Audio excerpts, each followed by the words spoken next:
The Blackwood family reunion was being held at the same tired community center it had been in for 20 years, complete with flickering fluorescent lights and the faint smell of basketball practice.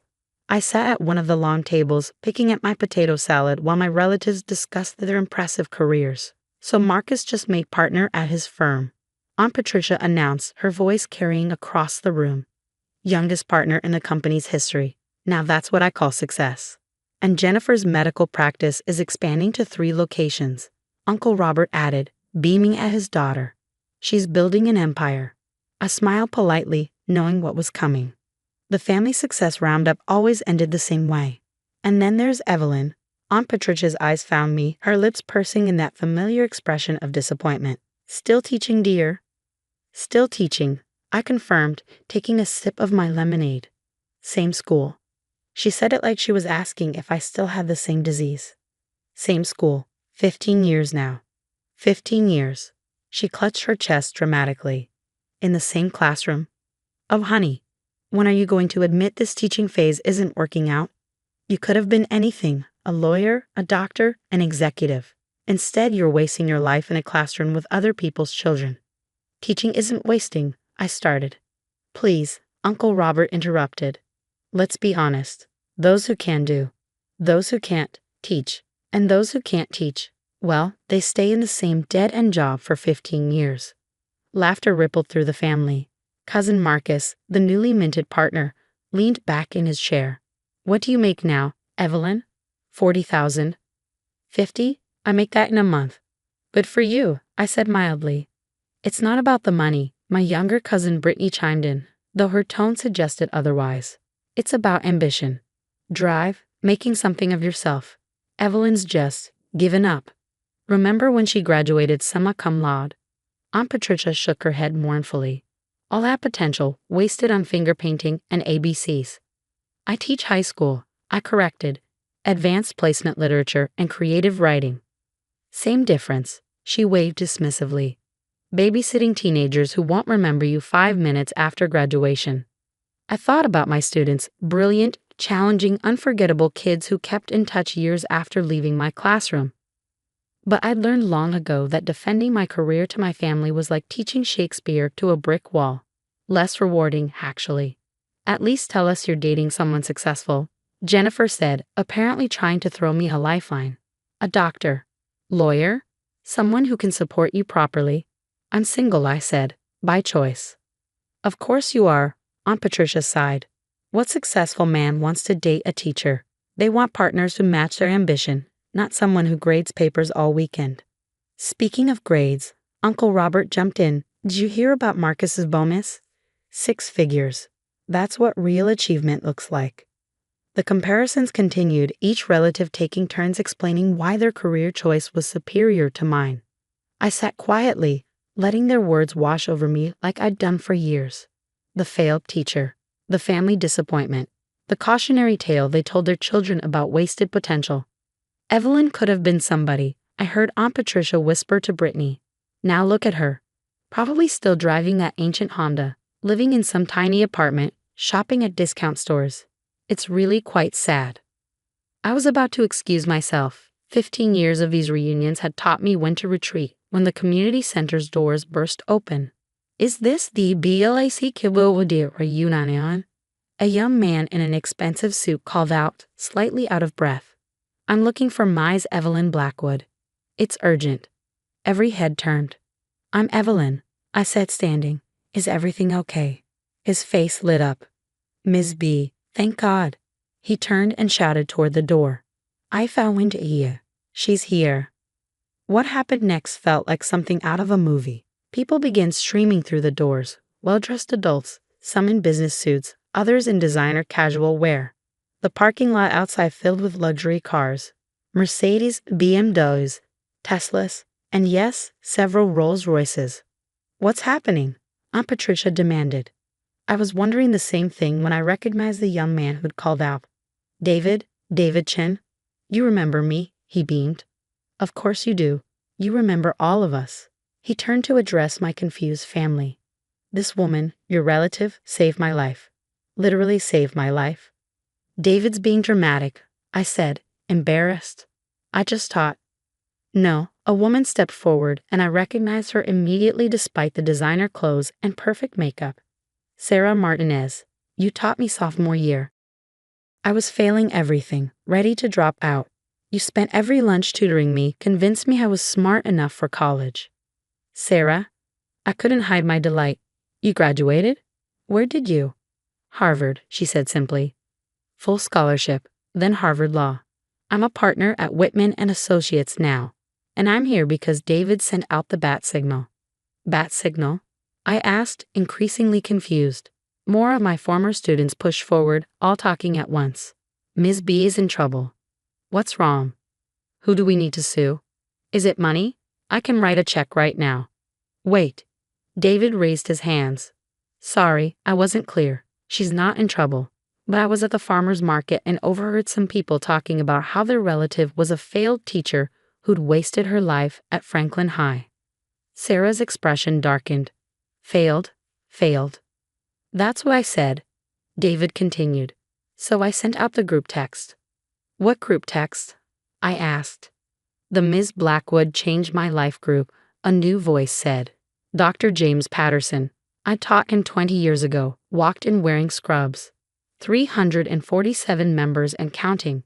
We share updates, life wins, all inspired by you. 347. I sank back into my chair. Ms. B. Sarah knelt beside me. Do you have any idea what you've done? How many lives you've changed? I just taught English, I said weakly. No, James said firmly. You taught us to think, to question, to believe in ourselves when no one else did. Do you remember what you told me when my dad said I'd never be anything more than a mechanic like him? I thought back, that there's nothing wrong with being a mechanic, but you should choose your path, not have it chosen for you. And then you helped me apply for pre-med programs, wrote recommendation letters, checked in on me through college. His voice cracked. I'm chief of surgery at Columbia Presbyterian because of you. The community center was filling up now. Former students kept arriving, each with a story. Maria, the shy girl who'd barely spoken, now a Broadway actress. Kevin, the foster kid who'd aged out of the system, now running a tech startup valued at $2 billion. Jasmine, the teenage mother who'd nearly dropped out, now a pediatrician. Michael, the struggling reader, now a best-selling author. Wait. Uncle Robert interrupted. You're telling us these successful people are all here because of Evelyn. Because of Ms. Blackwood, corrected a man in an expensive suit. Anthony Rogers. She taught me senior year. I've been rejected from every college I applied to. She spent her own money to hire a college counselor for me, helped me rewrite my essays. I got into Yale. Now I run a hedge fund. He looked at my relatives with cool assessment. And I'm guessing you're the family who thinks she's wasted her life. The silence was deafening. The failed teacher, Maria said, testing her words. Is that what you call her? The woman who stayed after school every day to help me with my stutter. Who came to every terrible high school play I was in. Who told me I had a voice worth hearing. We didn't know, Aunt Patricia said faintly. Of course you didn't. Sarah's voice was sharp. You were too busy measuring success by salary and status to notice that Evelyn was shaping the future every single day. Remember that time you mortgaged your house? David suddenly asked me. To pay for SEG prep courses for kids who couldn't afford them. You mortgaged your house. My mother, who'd been silent until now, gasped. It was refinancing, I said uncomfortably. And that's private information, David. Nothing's private in the Ms. B network, he grinned. We all know about the college fund you started, the food you snuck to hungry kids, the prom tickets you bought anonymously. Okay, that's enough. I stood up, overwhelmed. This is very sweet, but... Sweet. A new voice interrupted. A woman in a power suit strode in, presence commanding attention. This isn't sweet. This is overdue. Diana? I stared at Diana Washington, now CEO of a Fortune 500 company, whose face regularly graced magazine covers. Ms. Blackwood, she nodded formally, then broke into a smile. Flying in from Tokyo when I got David's text. I wasn't missing this. You flew from Tokyo? Aunt Patricia squeaked. Do you know what this woman did for me? Diana addressed my family. I was a black girl from the projects with a drunk mother and an absent father. Everyone wrote me off. Except her. She saw something in my angry, defensive 16-year-old self that I couldn't see. She turned to me. You remember the essay I wrote? The one about being invisible. The one that made me cry. I nodded. You felt like the world had already decided your story. And you wrote in the margin, then write a better one. 4 words that change everything. You kept me after class and said I had a gift for seeing systems and patterns. Said I could either use that gift to work the system or change it. I remember. I chose to change it with your letter of recommendation, your endless belief, your refusal to let me settle for less than extraordinary. Diana's voice was fierce. Forbes called me the most influential Black woman in tech last year. You know what I said in the interview? That everything I am started in Evelyn Blackwood's classroom. The failed teacher, Sarah repeated, looking at my relatives with disgust. The woman wasting her life. Tell me, which of you has launched 347 successful careers? Which of you has messages from former colleagues saying you changed their lives? Marcus, the new law partner, shifted uncomfortably. We didn't. I mean, we thought.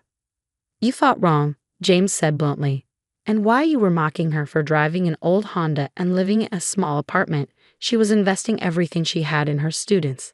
Do you know why she drives that old car? Because she spent her car fund on laptops for kids who needed them for virtual learning during the pandemic. 60 laptops, David added. We tried to pay her back. She refused. Stop, I pleaded. This isn't necessary. Yes, it is, Diana said firmly, because your family needs to understand something. Success isn't measured in salary or status. It's measured in impact. And by that metric, Evelyn Blackwood is the most successful person I've ever known.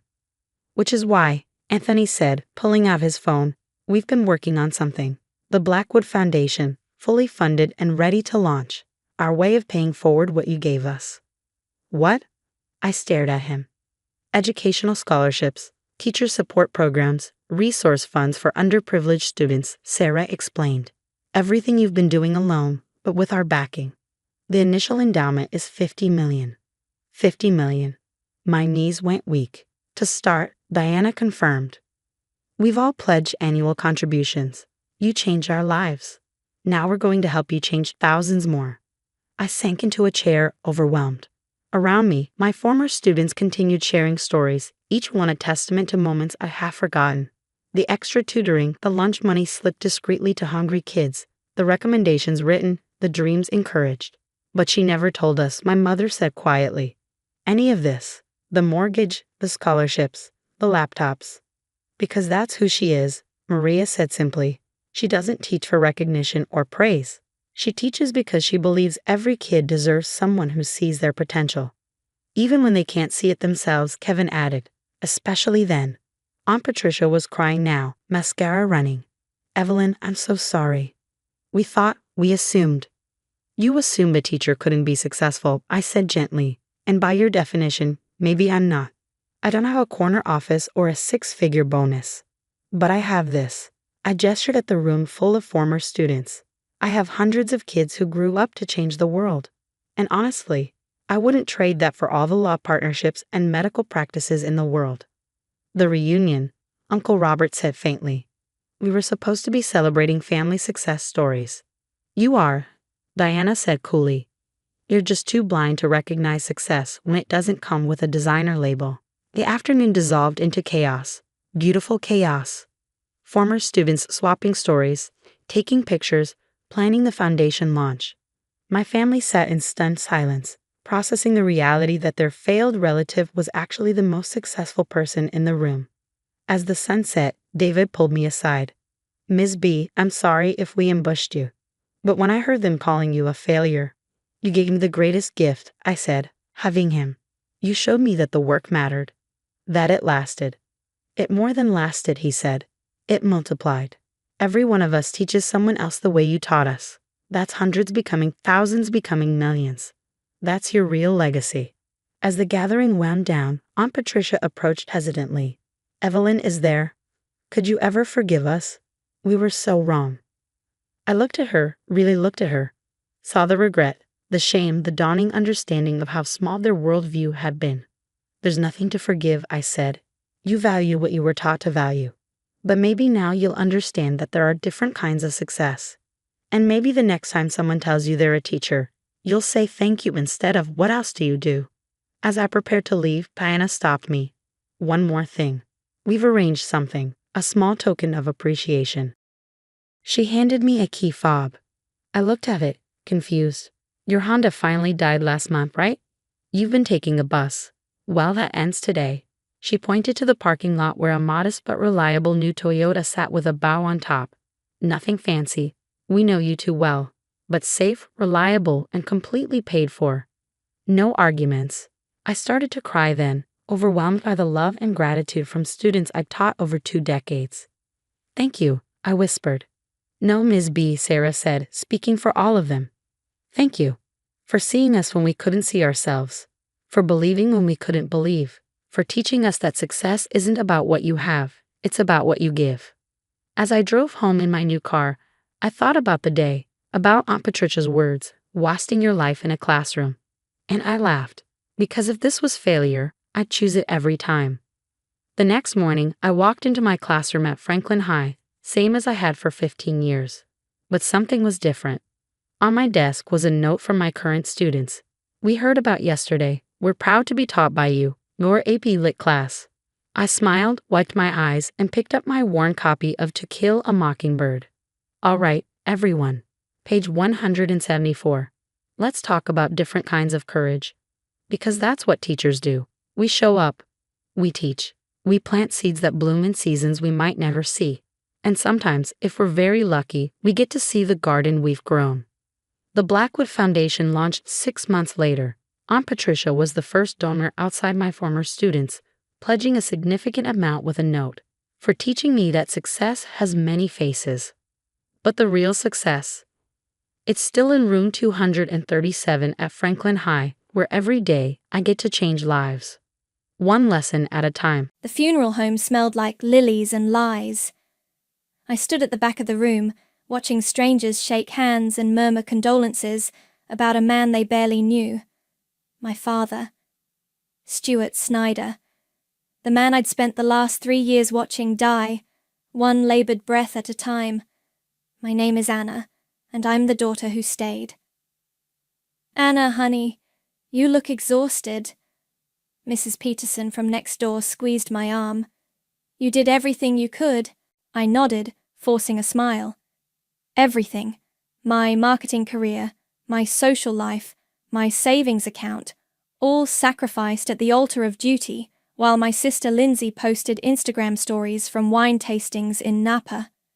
The funeral director approached with that practice sympathy they perfect in mortician school. We're ready to begin whenever your family is complete. We're still waiting for... The double doors burst open like a scene from a soap opera.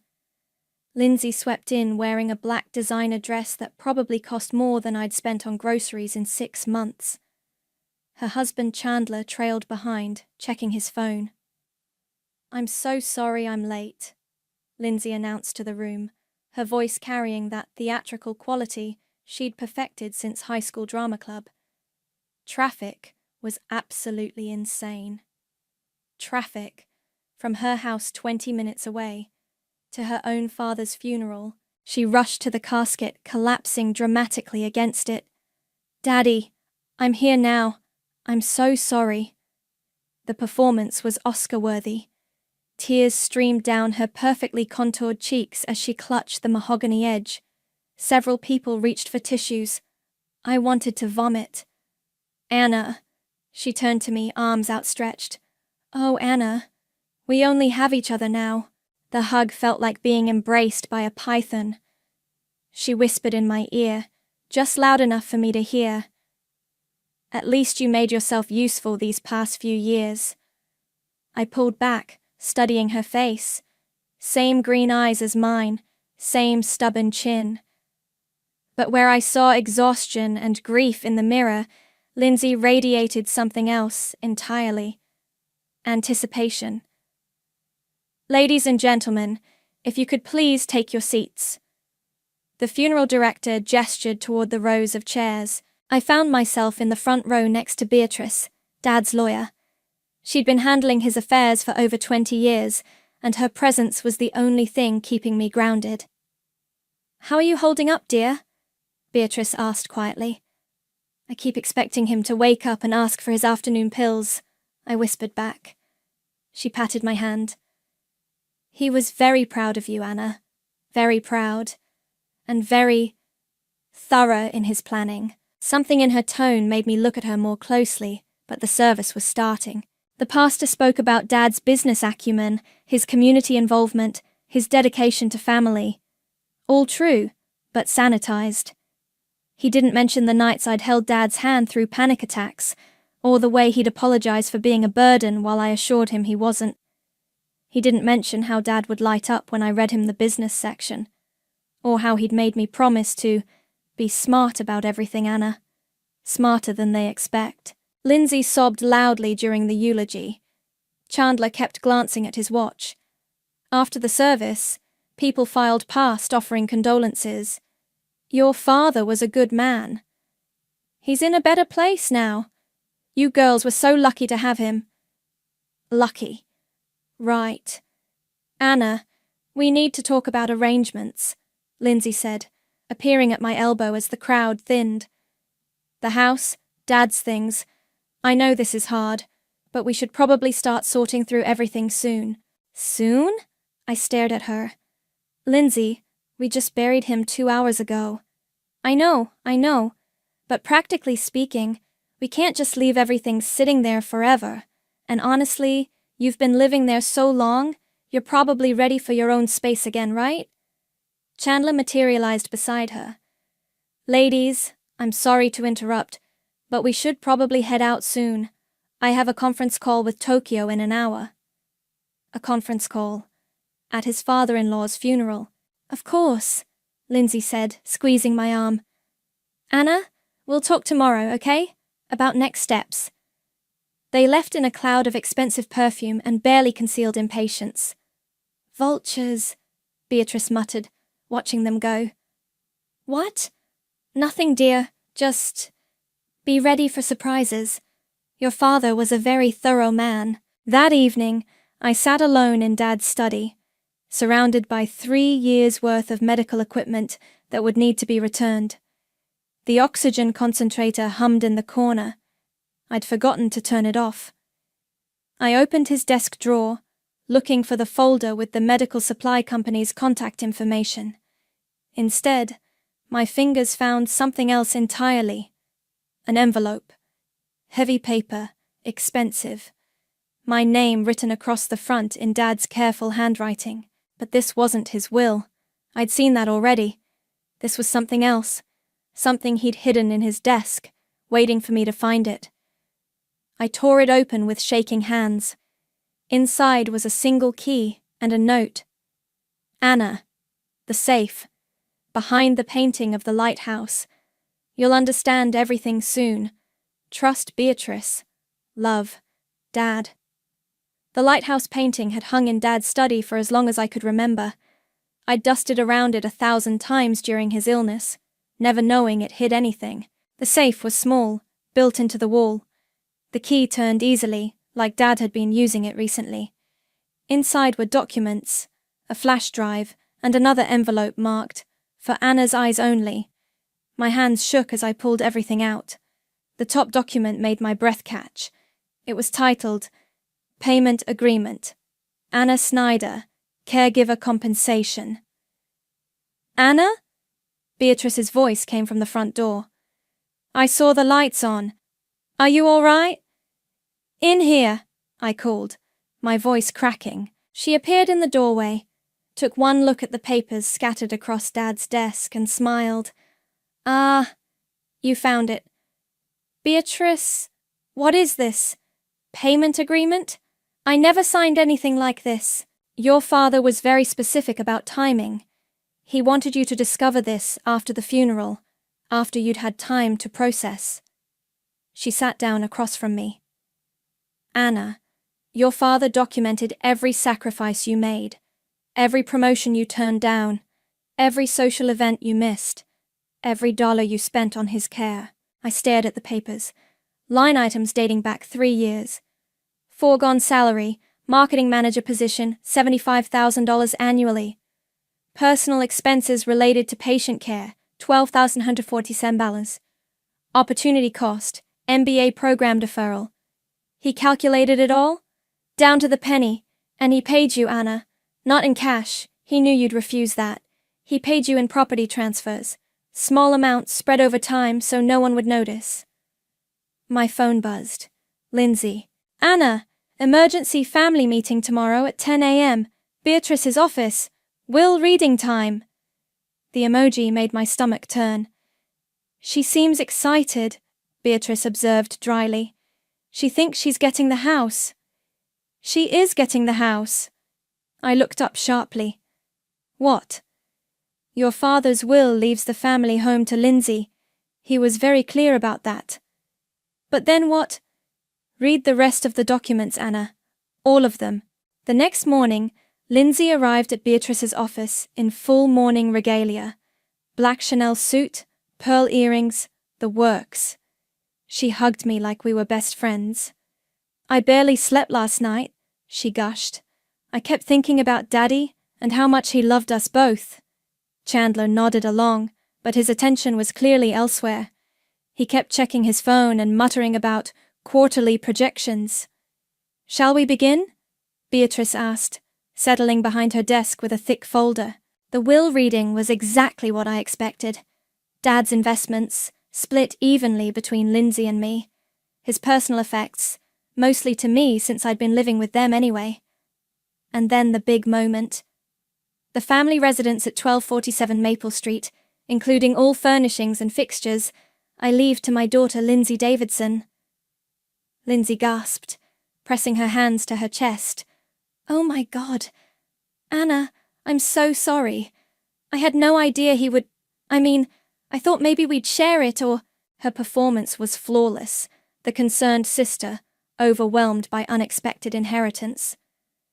It's fine, I said quietly. Really? Because I feel terrible. You lived there for so long, and now... It's fine, Lindsay. Beatrice continued reading, but I could see her fighting a smile. When she finished, Lindsay was practically glowing. I can't believe it, Lindsay whispered to Chandler. The house is worth at least $800,000. She thought she was whispering. She wasn't. Anna, she turned to me with fake concern. What will you do now? You'll need to find somewhere to live, and with your job situation. My job situation?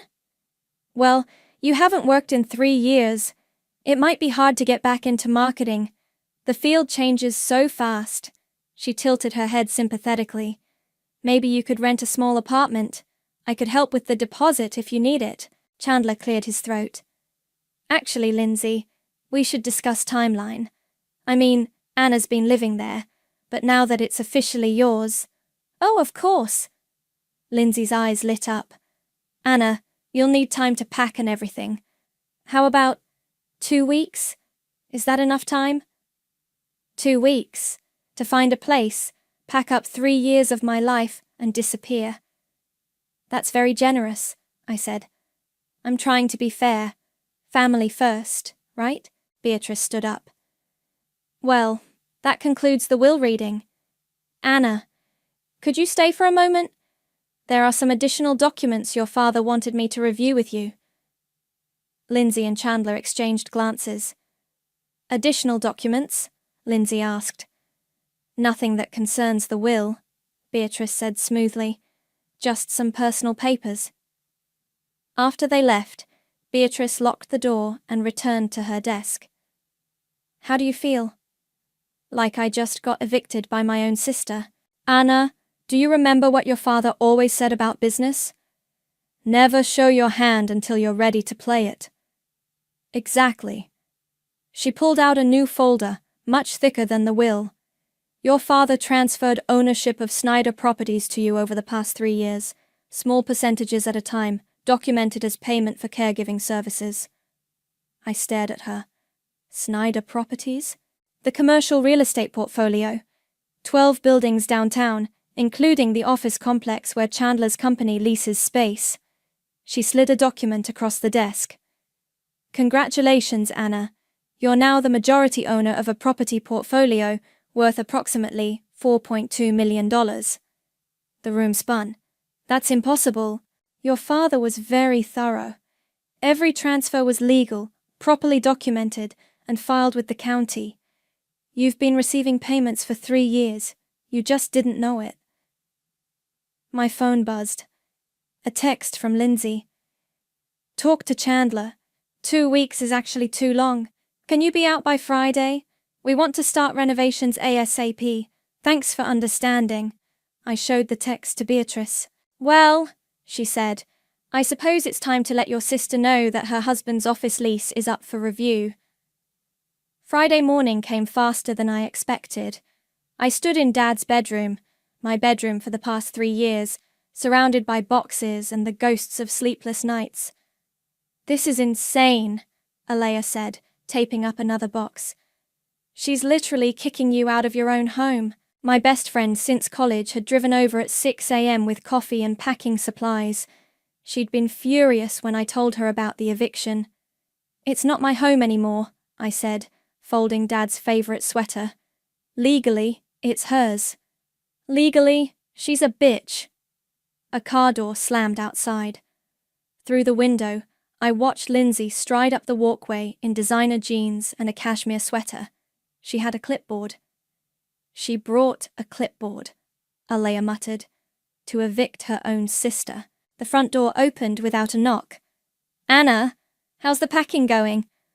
We're almost done, I called back. Lindsay appeared in the doorway, surveying the boxes with satisfaction. This is so exciting. Chandler and I have so many plans for this place. We're thinking of knocking out the wall between the kitchen and dining room, maybe adding a wine cellar. A wine cellar, I repeated. I know, right? Dad would have loved it. He always appreciated good wine. She checked something off on her clipboard. Oh, I brought you something. She handed me an envelope. Inside was a check for $5,000. What's this for? Moving expenses. I know this transition is hard, and I want to help however I can. Her smile was radiant. We're family, Anna. I'll always take care of you. Alea made a choking sound. That's very thoughtful, I said, pocketing the check. Where are you going to live? Did you find a place? I'm staying with Alea for now. Perfect. That'll give you time to figure things out. Maybe take a little vacation, you know? You've been so stressed these past few years. My phone rang. Beatrice. Anna, are you free for lunch today? There's someone I'd like you to meet. Actually, I'm in the middle of... It's about the properties. It's important. I looked at Lindsay, who was now examining the curtains with a critical eye. I'll be there. Properties? Lindsay asked when I hung up. What properties? Just some paperwork Dad left behind. Nothing important. 2 hours later, I sat across from Beatrice and a man in his 40s with kind eyes and calloused hands. Anna, this is Christian. He's been managing your father's commercial properties for the past 8 years. Christian shook my hand.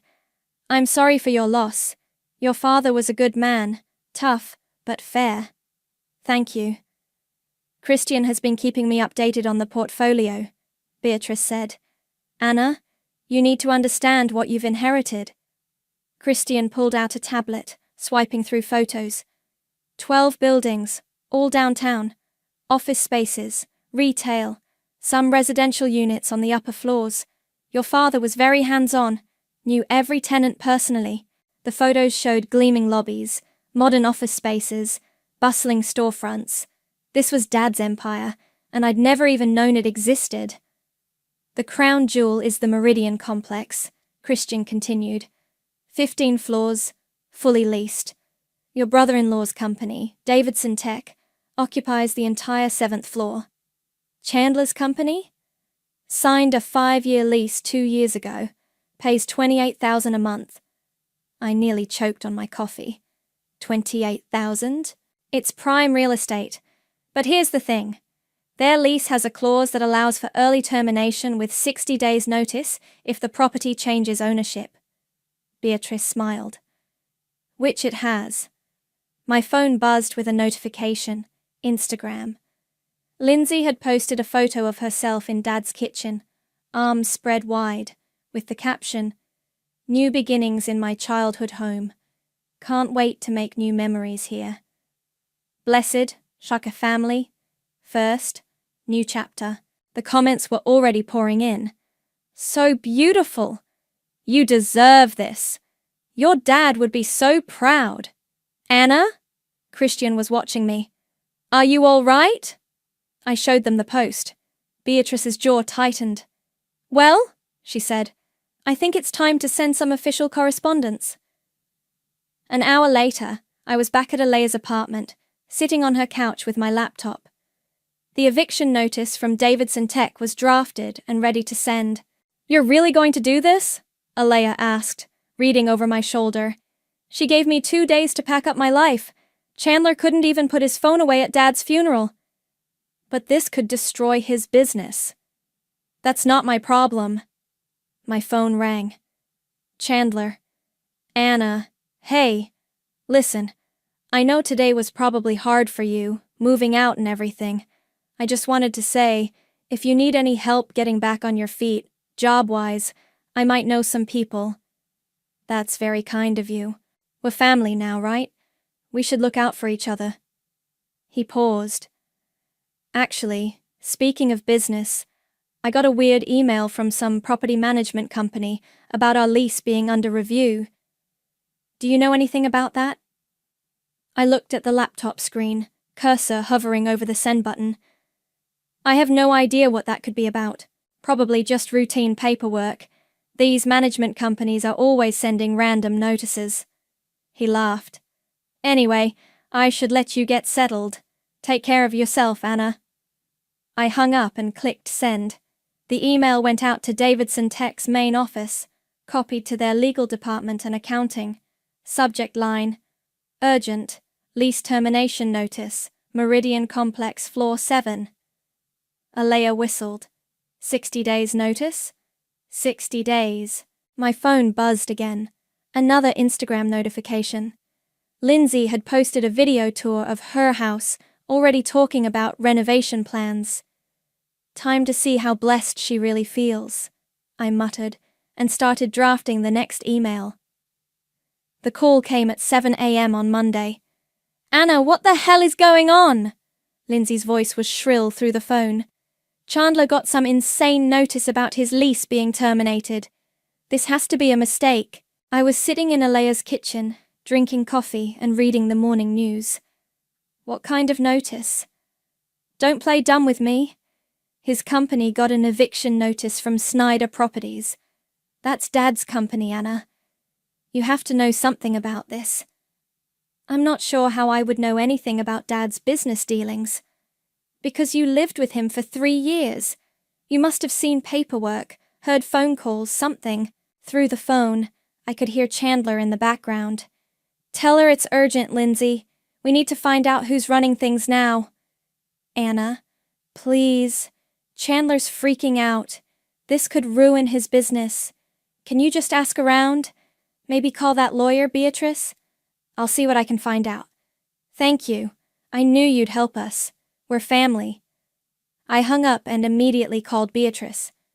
"Good morning, Anna. I assume you've heard from your sister?" "She's panicking." "Good. Are you ready to see your empire?" An hour later, Christian met me at the Meridian Complex. The building was impressive, glass and steel reaching toward the sky, with Snyder Properties etched discreetly near the entrance. "Your father bought this building in 1998, Christian explained as we rode the elevator to the top floor. "Paid $2 million for it. It's worth $12 million now. The executive office on the 15th floor took my breath away. Floor-to-ceiling windows overlooked the entire downtown area. Dad's desk sat in the center, still covered with his papers. He came here every week until he got too sick," Christian said. "Always said this building was his legacy." I walked to the window, looking down at the city. Somewhere down there, Chandler was probably having a meltdown in his soon-to-be former office. Christian, tell me about Davidson Tech's lease. They're good tenants, pay on time. But the lease was a favor to your father, below market rate because Chandler was family. How much below market? They're paying $28,000. Market rate for that space would be $45,000. So Dad had been subsidizing Chandler's business to the tune of $200,000 a year. And Lindsay had the nerve to kick me out with 2 days' notice. There's something else, Christian said, pulling out a folder. Your father left specific instructions about each tenant. Most of them get renewed automatically. But Davidson Tech... He showed me a handwritten note in Dad's careful script. Review annually. If Anna is not treated with respect and care by family, terminate immediately. I stared at the note. He knew. Your father was a smart man. He saw how they treated you. My phone buzzed. A text from Lindsay. Anna, can you meet us for lunch? Chandler wants to talk to you about the lease thing. Maybe you can help us figure out who to contact? Tell them I'll meet them at Romano's at noon, I told Christian. Are you sure you're ready for this? No, but I'm doing it anyway. Romano's was crowded, but I spotted them immediately. Lindsay was gesticulating wildly while Chandler stared at his phone with a grim expression. Anna! Lindsay jumped up, hugging me tightly. Thank God you're here. This whole thing is insane. I sat down across from them. Chandler looked like he hadn't slept. Anna, I need to ask you directly, he said. Do you know who's running Snyder Properties now? Because whoever it is, they're making a huge mistake. What makes you think it's a mistake? I've been a good tenant for 2 years, never missed a payment, never caused problems, and suddenly I get this termination notice with no explanation. Maybe they want to raise the rent. They're not offering to renegotiate, they want us out. Period. He rubbed his forehead. I've got 30 employees, Anna. If I can't find new office space in 60 days, I'll have to lay people off. Lindsay reached across the table, grabbing my hand. Anna, you have to help us. I know we haven't always been close, but we're sisters. Family helps family. Like when you gave me 2 days to move out? That's different. That was about the house, and this is about business. Exactly. Chandler leaned forward. This is someone's livelihood we're talking about. My employees have families, mortgages. This isn't just about me. I looked at them both. Lindsay with her pleading eyes and designer handbag, Chandler with his expensive watch and genuine panic. I'll make some calls, I said finally. Really? Lindsay's face lit up. Oh, Anna. Thank you. I knew you'd come through for us. Don't thank me yet. I said I'd make calls, not that I could fix anything. After lunch, I drove back to the Meridian complex. Christian was waiting in the lobby with a stack of papers. How did it go? They have no idea. Are you having second thoughts? I looked around the lobby, marble floors, crystal chandeliers, the quiet hum of successful business. Dad had built this. He'd trusted me with it.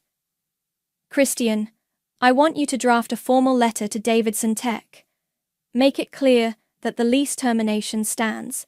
No negotiations, no extensions. Are you sure? I'm sure, and I want to schedule meetings with all the other tenants. It's time I introduce myself as the new owner. He nodded, making notes. There's one more thing. I found this in your father's desk. He handed me an envelope marked "For Lindsay" in Dad's handwriting. He left her a letter too? Apparently. It was with his personal papers, not the business files. I turned the envelope over in my hands. It was sealed, never opened. She never got this? Your father gave specific instructions. It was only to be delivered if she showed genuine remorse for how she treated you. I stared at the letter, wondering what Dad had written to his younger daughter, what final words he'd wanted to share. My phone rang. Lindsay again. Anna, did you make those calls yet? Chandler's been pacing around the house all afternoon. He's driving me crazy. I'm still working on it. Well, work faster. This is urgent. She hung up without saying goodbye. I looked at Christian. Schedule those tenant meetings for tomorrow and draft a press release announcing the change in ownership. What should it say? That Snyder Properties is under new management, and we're committed to working with tenants who share our values of respect, integrity, and family loyalty. And Davidson Tech? I held up Lindsay's letter, then dropped it in the trash can beside Dad's desk. Davidson Tech can start packing. I stood outside the house, Lindsay's house now, holding Dad's letter. 3 days had passed since I'd thrown it in the trash, but Christian had fished it out. Your father wanted her to have this, he'd said. Maybe it'll help her understand. Maybe I was an idiot for hoping. I rang the doorbell instead of using my old key. Lindsay answered wearing paint-splattered clothes and a bright smile. Anna! Perfect timing. Come see what we're doing with the kitchen. The space I'd cooked Dad's meals in for 3 years was unrecognizable. Cabinets torn out, walls knocked down, dust everywhere. Isn't it amazing? Lindsay gestured around the destruction. Open concept, just like I always dreamed. Chandler says it'll add at least $50,000 to the value. Where is Chandler? Upstairs, making calls. He's been on the phone all morning trying to find new office space. Her face fell. Anna, did you find out anything about that lease situation? I pulled out the envelope. Actually, I found something else. Dad left you a letter. Her eyes widened. A letter? But the will reading, this was separate, personal. She took it with shaking hands, staring at her name in Dad's handwriting. When did he write this? I don't know. But Lindsay, before you read it, there's something I need to tell you. What? I'm the new owner of Snyder Properties. The letter fluttered to the floor. What did you say?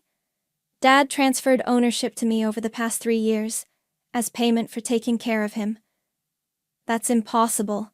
It's all documented, legal transfers properly filed. I own the buildings, including the one where Chandler's company leases space. Her face went through several emotions, confusion, disbelief, then something darker. You're lying. I'm not. You forged those documents. You and that lawyer, you're trying to steal Dad's business. Lindsay. No! She picked up the letter, waving it at me. This is fake too, isn't it? You wrote this, trying to make me feel guilty so I'll give you money. Footsteps thundered down the stairs. Chandler appeared, phone still pressed to his ear. I'll call you back, he said, hanging up. Anna? Thank God you're here.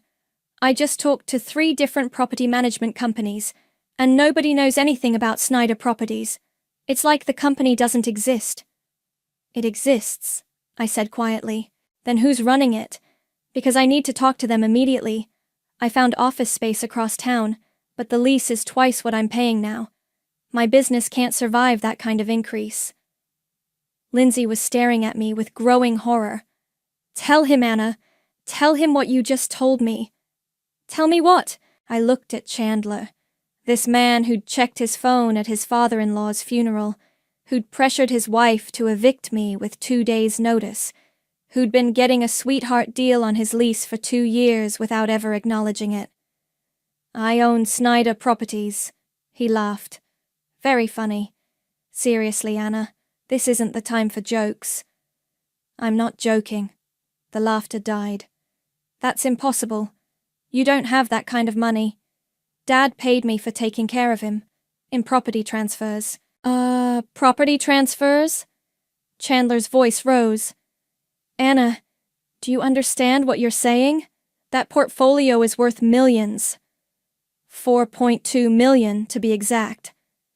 Lindsay sank into a chair, still clutching the unopened letter. This can't be happening. It is happening, And Chandler, your lease termination stands. 60 days, no extensions, no negotiations. You can't do this to me. I can do whatever I want, it's my property. But why? I never did anything to you. You want a list? You couldn't put your phone away at Dad's funeral. You pressured Lindsay to kick me out with 2 days' notice. You've been paying below market rent for 2 years and never once thanked Dad for the favor. Below market? I researched comparable spaces. You're paying $28,000. Market rate is $45,000. His face went white. Stuart was subsidizing my rent? $200,000 a year. And you repaid that kindness by treating his daughter like garbage. Chandler turned to Lindsay. Did you know about this? Of course I didn't know. She stood up, the letter falling again. Anna, you can't destroy Chandler's business because you're mad at me. Watch me. This is insane. You're destroying our family over what? Hurt feelings. I'm not destroying anything. I'm running a business. Dad's business. The way he would have wanted. Dad would have wanted us to work together. Then maybe you should have thought about that before you threw me out of my home. Chandler was pacing now, running his hands through his hair. Anna, please, be reasonable. I have employees depending on me. Families with kids. You have 60 days to figure it out. That's not enough time. It was enough time for me to pack up 3 years of my life. Lindsay picked up the letter again, tearing it open with shaking hands. She read silently, her face crumbling with each line. What does it say? Chandler asked. She looked up at me, tears streaming down her face. He knew exactly what kind of person I am. Lindsay, he wrote this 6 months ago. He says he's disappointed in me, that he hoped I'd grow up and learn to appreciate what really matters.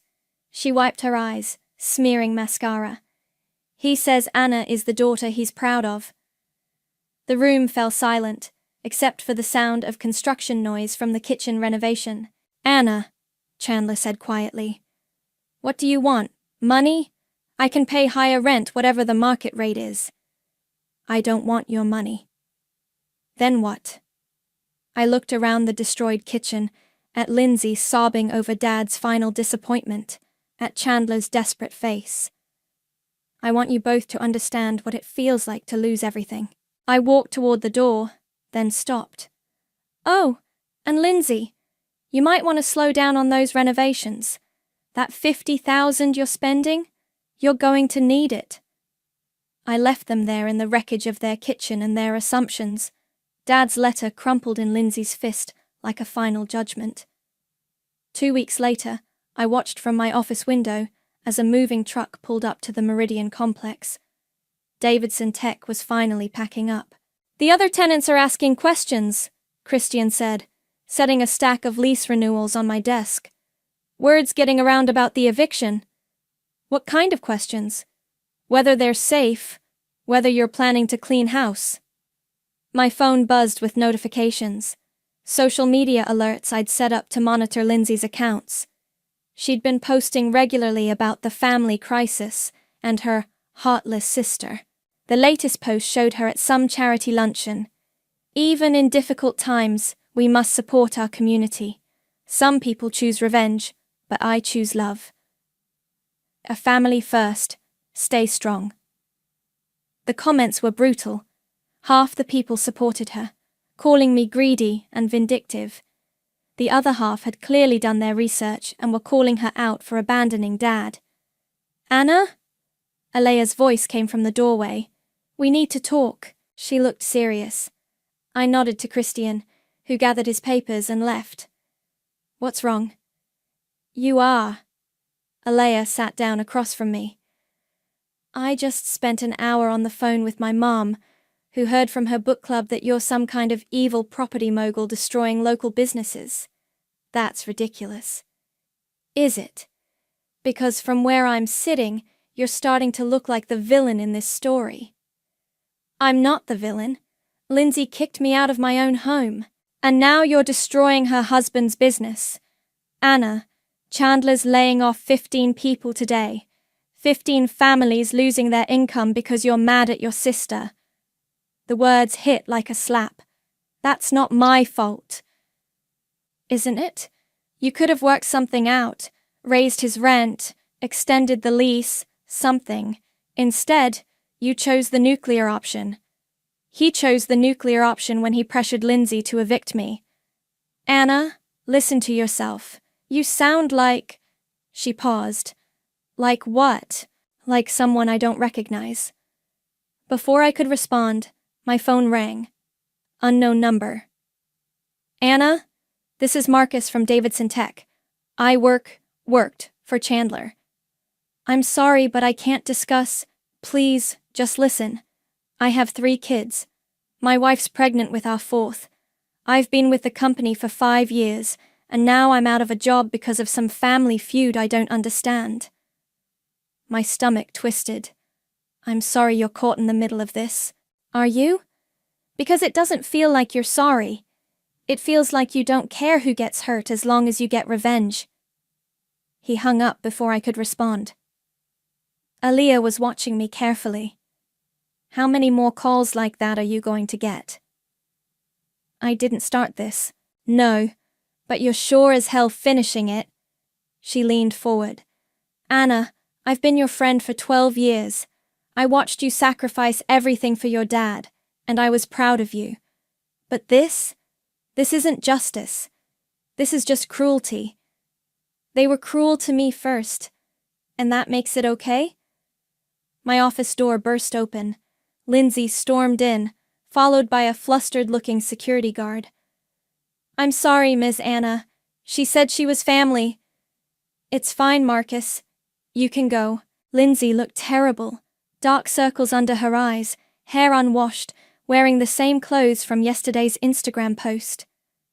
You have to stop this, she said without preamble. Stop what? Chandler's company is finished. He can't afford the new lease, and no bank will give him a loan to relocate. 20 years of building that business, gone. That sounds like a him problem. It's a me problem too. We're going to lose everything, Anna. The house, our savings, everything. Alea stood up. I should go. No, stay, Lindsay said. Maybe you can talk sense into her. Anna's destroying our entire family over hurt feelings. Hurt feelings? I stood up so fast my chair rolled backward. You think this is about hurt feelings? What else would you call it? I'd call it consequences. You spent 3 years ignoring Dad while I gave up my career to take care of him. You showed up late to his funeral, kicked me out of my home, and now you're surprised there's a price to pay? I never meant for things to go this far. What did you think would happen? That I'd just disappear quietly and let you live happily ever after in Dad's house? Lindsay collapsed into the chair Alea had vacated. I read his letter. Over and over. He was so disappointed in me. He should have been. I know that. Don't you think I know that? She looked up at me with red-rimmed eyes. I was jealous, okay? You were always his favorite, the responsible one, the smart one. I felt like I could never measure up. So, you stopped trying?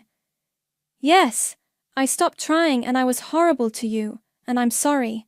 I'm so sorry. But Anna, please don't destroy my marriage over this. Alea cleared her throat. Anna, maybe what? Maybe I should forgive and forget? Maybe I should bail them out like I always do? Maybe you should remember who you used to be, Alea said quietly. The room fell silent. Through the window, I could see Davidson Tech employees carrying boxes to their cars. Some of them were crying. I used to be a doormat, I said finally. No, Alea said. You used to be kind. Lindsay wiped her eyes. Anna, what do you want from me? I'll do anything. Sell the house? Give you half the proceeds? Whatever it takes. I looked at her. Really looked at her. The designer clothes were wrinkled, the perfect makeup smeared. She looked broken. I want you to understand what you took from me. I do understand. I took your home, your security, your sense of family. I was selfish and cruel, and I'm sorry. Sorry doesn't give me back 3 years of my life. No, it doesn't, but destroying Chandler's business won't give them back either. I walked to the window, watching the last of the moving trucks pull away. Somewhere in the city, 15 families were wondering how they'd pay their mortgages next month. Get out, I said without turning around. Anna, get out of my office, both of you. I heard them leave, heard the door close softly behind them. Alone in my father's office, surrounded by the empire he'd built and left to me, I wondered if this was what victory was supposed to feel like. It felt a lot like losing. The pounding on my apartment door started at 11 p.m. Anna! Open up! I know you're in there! Lindsay's voice was slurred, desperate. I'd been staying at Aaliyah's for 3 weeks now, but somehow she'd tracked me down. Anna, please! We need to talk! I opened the door. Lindsay swayed on her feet, mascara streaked down her cheeks, clutching a bottle of wine. You're drunk. So what if I am? My life is falling apart thanks to you. She pushed past me into the apartment. Where's your friend? I want to talk to you alone.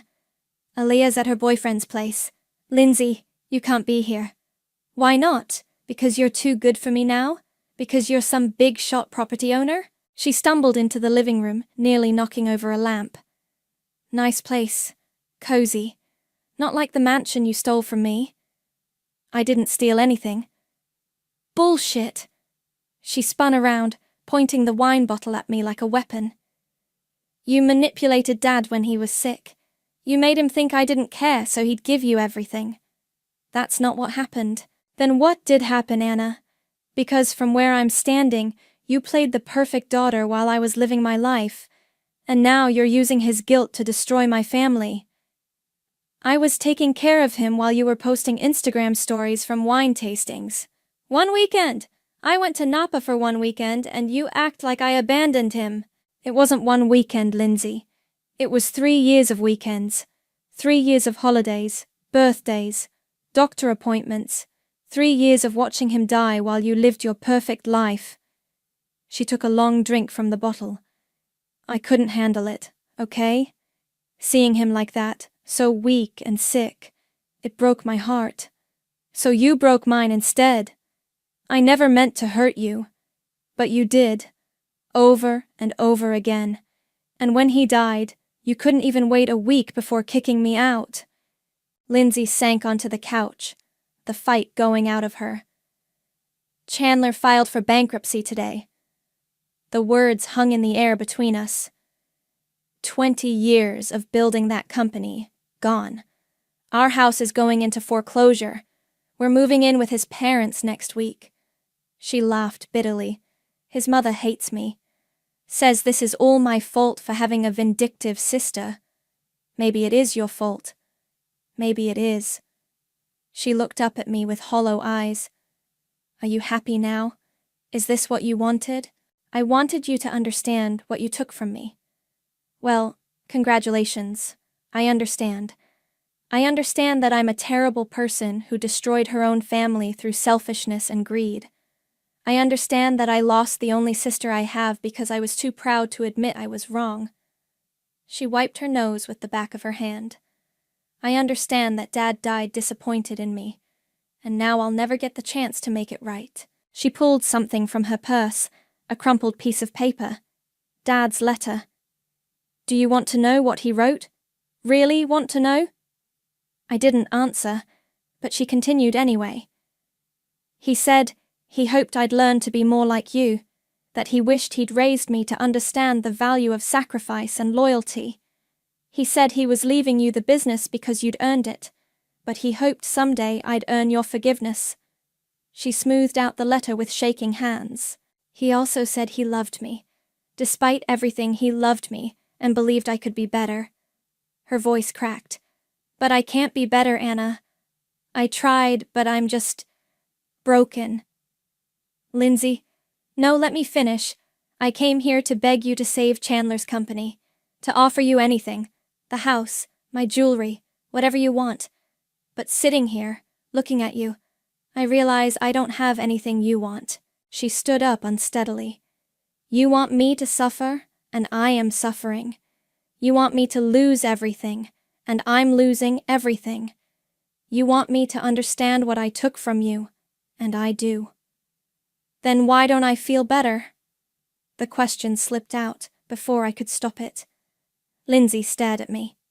What? I have everything I thought I wanted. The business, the money, the power to make you pay for what you did. So why do I feel so empty?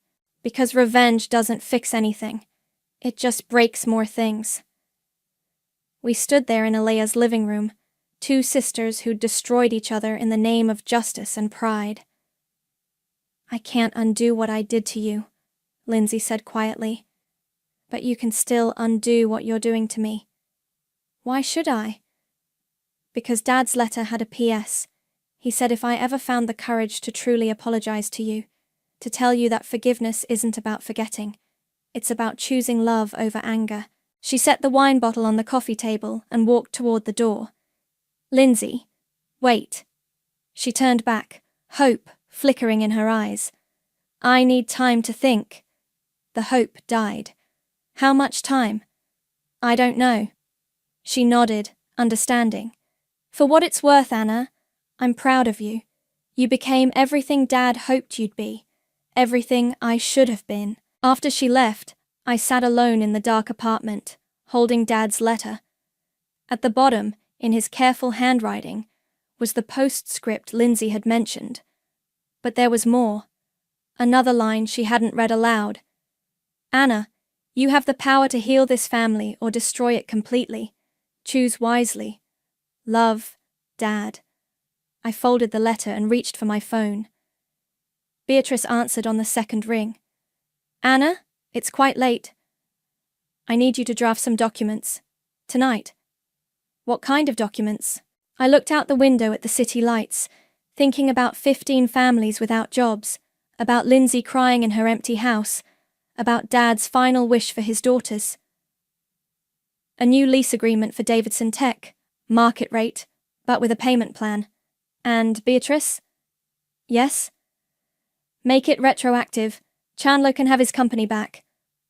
The call came at 6 a.m. Anna, what the hell did you do? Chandler's voice was shaking. I was already dressed, sitting in my car outside the Meridian complex, with a box of Dad's personal items from the office. I gave you your company back. The lease agreement, it's real? This isn't some kind of joke? It's real. Market rate, payment plan for the back rent. Your employees can come back to work Monday. Silence. Then, why? Because 15 families didn't deserve to suffer for our family drama. Anna, thank you. I don't know how to. Don't thank me yet. We need to talk. All of us. Today. Lindsay's still asleep. She cried herself sick last night after she got home from your place.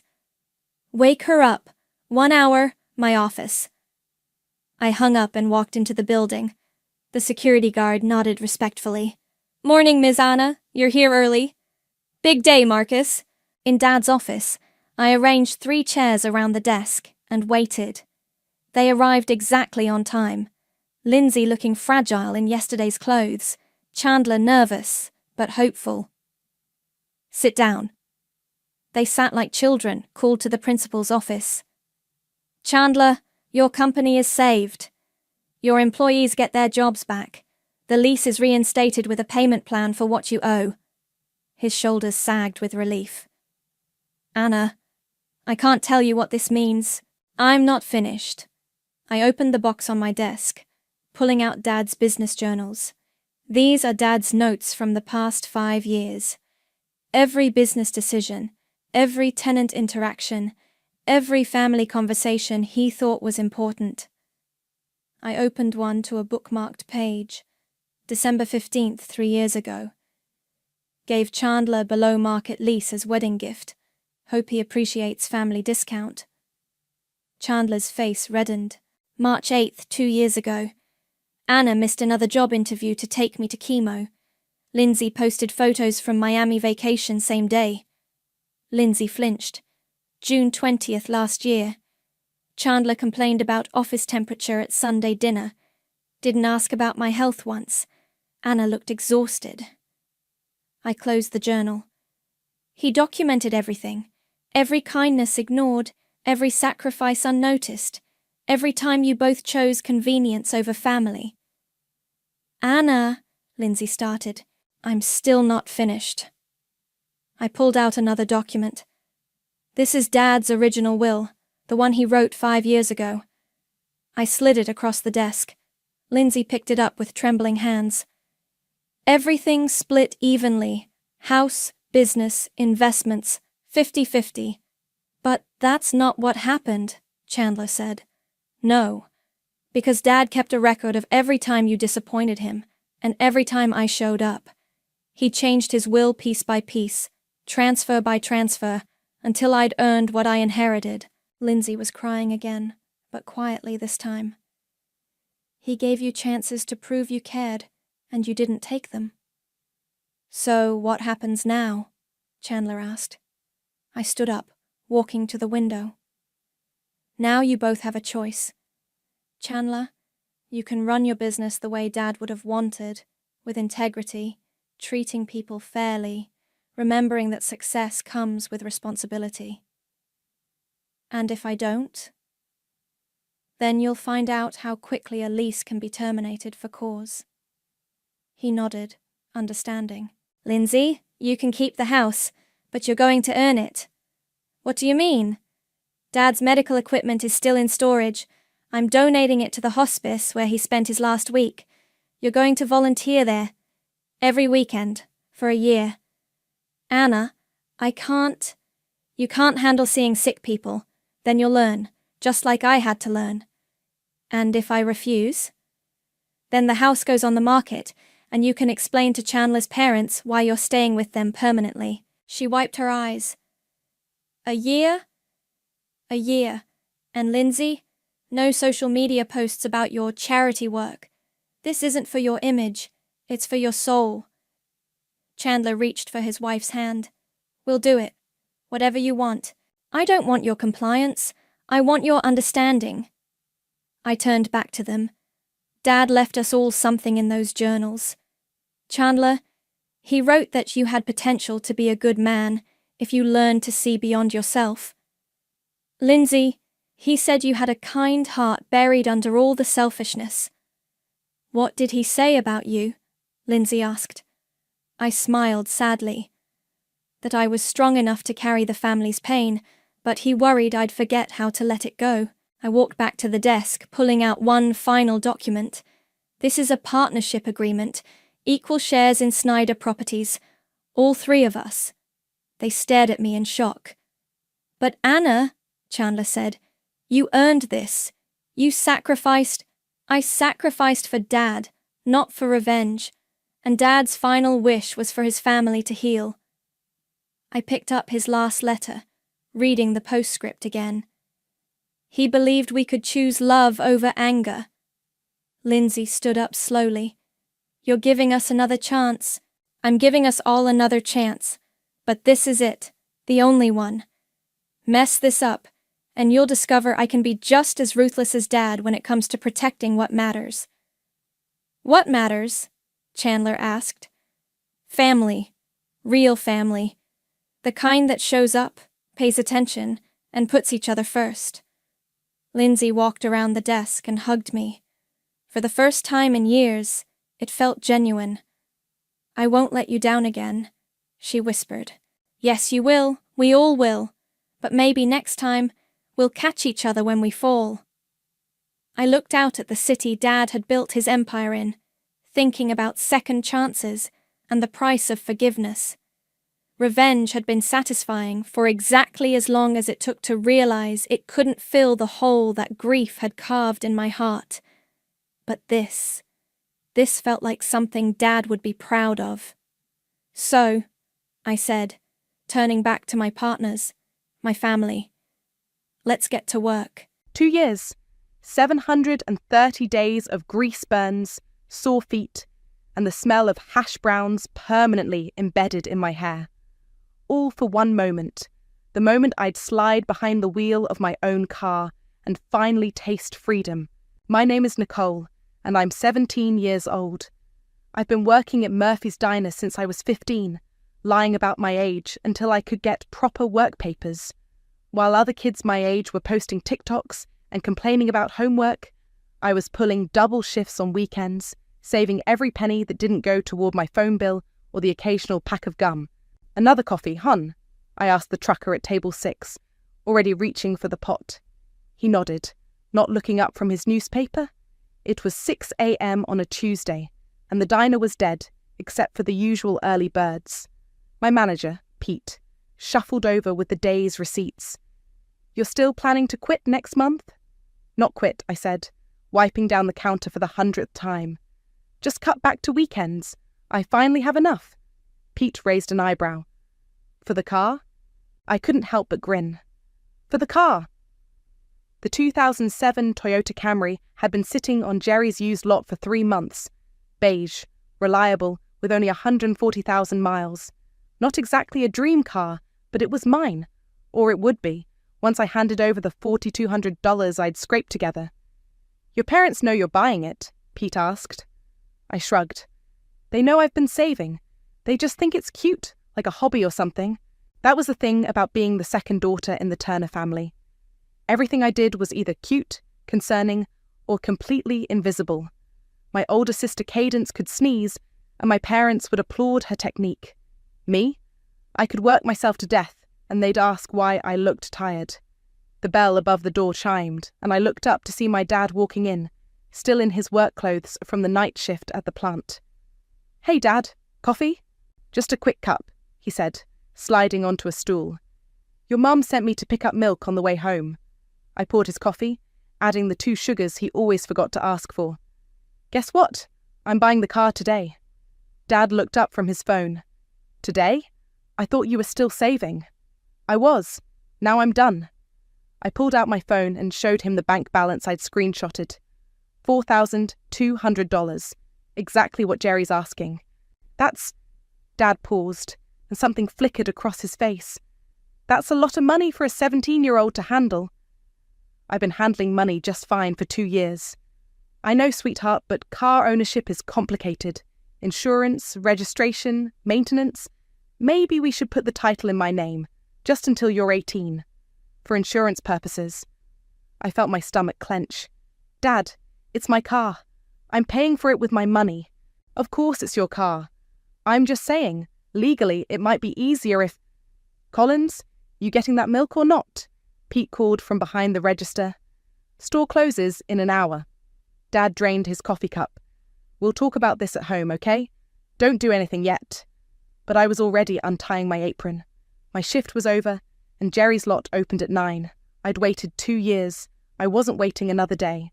3 hours later, I stood in Jerry's cramped office, counting out $20 bills while he filled out the paperwork. The bill of sale was simple. 2007 Toyota Camry, sold to Nicole Turner for $4,200 cash. My name, my money, my car. "She's all yours, kid," Jerry said, handing me the keys.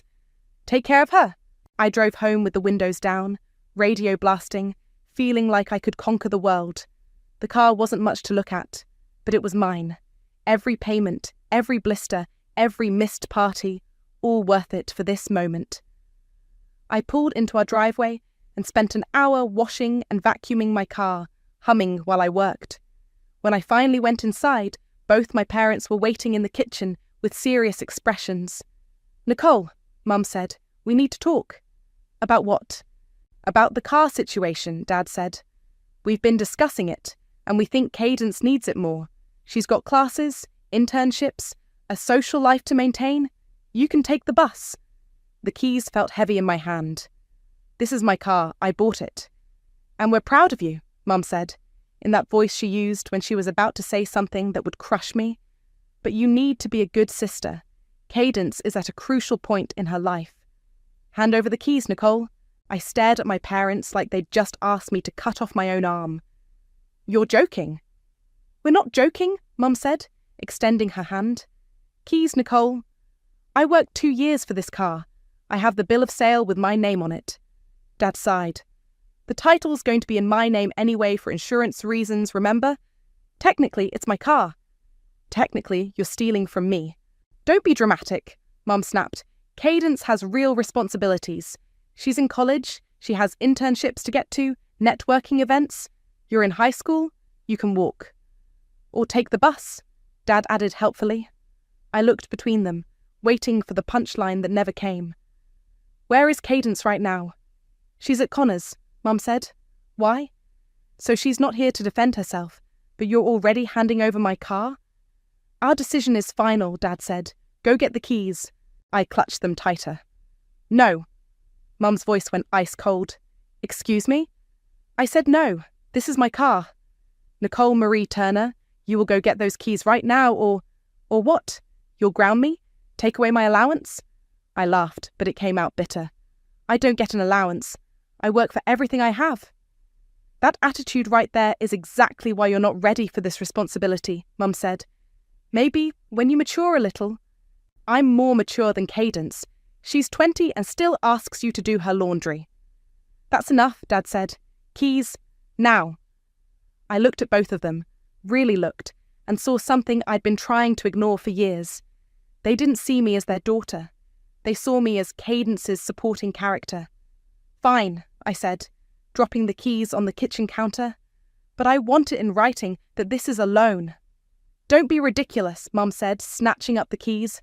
I'm not being ridiculous. If this is temporary, put it in writing. Dad was already texting someone, probably Cadence, telling her the good news. We don't need to put anything in writing, Mum said. We're family. 3 days later, I was standing at the bus stop at 6:45 a.m, watching my car drive past with Cadence behind the wheel and Connor in the passenger seat. She honked and waved like we were old friends. At lunch, Joshua slid his tray across from mine in the cafeteria. Still no car. Still no car. That's messed up, Nicole. Like, really messed up. I poked at my sandwich. My mum says I'm being immature about it. Your mum's gaslighting you. Don't say that about my mum. Why not? It's true. Joshua leaned forward. You worked for 2 years, saved every penny, bought the car with your own money, and now they've just taken it. That's not normal family behaviour. They said it's temporary? When? I didn't answer because I couldn't. They'd never actually said it was temporary. They'd just let me believe it might be. That afternoon, I got home to find Cadence posting Instagram stories from my car. She was at some coffee shop near campus, posing with a latte, the Toyota's interior visible in the background. The caption read, "Finally got my own wheels. Etadro adulting, shire blessed and me your new car." My phone buzzed with notifications. Friends from school commenting things like, "Nice car," and "so jealous." I screenshotted everything. At dinner, I tried one more time. "Cadence, how's the car running?" She looked up from her phone. "Great. Connor thinks I should get the radio upgraded though. The sound system is pretty basic." "It's not your car to upgrade." "Nicole," Mum warned. "What? It's not. I bought it." "You bought a car," Dad said, cutting his steak with more force than necessary. "But you're not mature enough to handle the responsibility of ownership." "What responsibility? Cadence is the one driving it." "Exactly," Cadence said. "And I'm being responsible with it. I haven't gotten any tickets or anything." "Yet," I muttered. "What's that supposed to mean?" Cadence's voice went sharp. "Nothing. Just that you've had it for 3 days. God, Nicole, you're so bitter.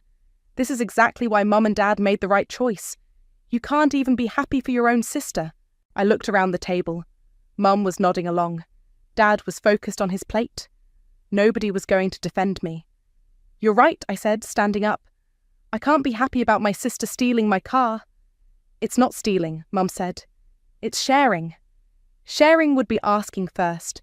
I left the kitchen and went to my room, where I pulled out my phone and started going through my photos. Screenshots of my bank account showing the withdrawals. Pictures of me washing the car. The bill of sale with my name on it. Joshua was right. This wasn't normal. I opened my laptop and started typing, Can parents legally take a car their minor child bought with their own money? The search results were interesting. The next morning, I came downstairs to find Mom waiting with her arms crossed. We need to discuss your new curfew. My what? 9 p.m. on school nights, 11 on weekends. No exceptions. I stared at her. I've never had a curfew before. Well, now you do. Your attitude lately has been concerning. We think some structure will help. What attitude? Being upset that you stole my car? See? Right there. That's the attitude. Mum poured herself coffee, like we were discussing the weather. Also, no more sleepovers at Joshua's house. Why not? Because I said so. You're clearly being influenced by someone, and I have my suspicions about who. I grabbed my backpack. This is insane. This is parenting, Nicole. Something you'll understand when you're older. The bus ride to school gave me 45 minutes to stew. When I got to first period, I pulled out my phone and saw 3 new Instagram posts from Cadence, all featuring my car. At lunch, Joshua took one look at my face and sat down. What now? Curfew. No more hanging out at your place. Oh, and apparently I have an attitude problem. Because you're upset about the car? Because I'm being influenced by someone. I showed him the Instagram posts. Look at this. She's acting like she bought it herself. Joshua scrolled through the posts, his jaw tightening. This is sick, Nicole. They're rewriting history in real time. After school, I walked the 2 miles home instead of taking the bus. I needed time to think. But when I got to my street, I saw my car parked in Connor's driveway 3 houses down. The driver's side door was open, music blasting, and Connor was sitting in my driver's seat with his feet hanging out. I walked over. Hey, Connor. He looked up, not bothering to turn down the music. Oh, hey, Nicole. What's up? That's my car you're sitting in. Cadence's car, you mean? No, I mean my car. The one I bought with my own money. Connor laughed. Dude, you're like 17. You don't own anything. I have the bill of sale. Cool story. He reached into the center console and pulled out a bag of chips, dropping crumbs all over my seats. Want some? I watched him eat chips in my car, getting grease on my steering wheel, and something inside me snapped. Get out! What? Get out of my car. Connor's expression shifted. You need to chill, Nicole. It's not that serious. Get out! He held up his hands mockingly. Okay, psycho. He climbed out, leaving the door open and the music still blasting. No wonder your parents gave the car to Cadence. You're unstable. I got in and turned off the music, my hands shaking. The interior was trashed. Fast food wrappers on the floor, sticky cup rings on the dashboard, and something that looked like ketchup smeared on the passenger seat. When I got home, Cadence was in the kitchen making a sandwich. Your boyfriend trashed my car. She didn't look up. It's not your car. Look at this. I showed her the photos I'd taken. Ketchup on the seats, crumbs everywhere. It's just a little mess. God, you're so uptight. It's not just a little mess. This is my car that I worked 2 years to buy. Was your car. Now it's mine. She took a bite of her sandwich. Maybe if you weren't so selfish about everything, Mum and Dad would trust you with nice things. Selfish? I'm selfish? Yeah, you are. You act like the world owes you something just because you have a job. Newsflash. Lots of people work. It doesn't make you special. I stared at her. I can't believe you just said that. What? The truth? Cadence shrugged. Look, Nicole, I get that you're upset, but this is what's best for the family. I need the car more than you do. Based on what? Based on the fact that I'm in college and you're in high school. I have internships and networking events and you have parties and hookups with Connor. Cadence's face went cold. Excuse me? I saw the Instagram posts. You're not using my car for internships. You're using it to drive around with your boyfriend? It's not your car anymore, Nicole. Get over it. That night, I lay in bed staring at the ceiling until 2 a.m. Then I got up and opened my laptop again. This time I searched for something more specific. Minor child car ownership legal rights. What I found made my heart race. According to multiple legal forums, If I had proof of purchase and could demonstrate that I used my own money, the car was legally mine regardless of whose name was on the title. The key was documentation. I opened a new folder on my laptop and started collecting evidence. Screenshots of my bank statements showing the withdrawals, photos of me with the car, the bill of sale, text messages from Dad promising the car was mine. Then I found something that made my blood run cold. A Facebook post from 3 weeks ago before I'd even bought the car. Mum had written, "So proud of Cadence for saving up to buy her first car. She's worked so hard for this milestone. I'm proud mom tar adulting." 3 weeks ago, before I'd bought anything. They'd been planning this all along. I screenshotted Mum's Facebook post and added it to my evidence folder. My hands were shaking as I scrolled through more of her social media. There it was, another post from 2 months ago. "Cadence is working so hard to save for a car, so proud of my responsible daughter." Except Cadence didn't have a job. She'd never had a job. The next morning at breakfast, I decided to test something. "Hey Mum, remember when you posted about Cadence saving for a car?" Mum looked up from her coffee. "What about it?" "Just wondering how much she's saved so far."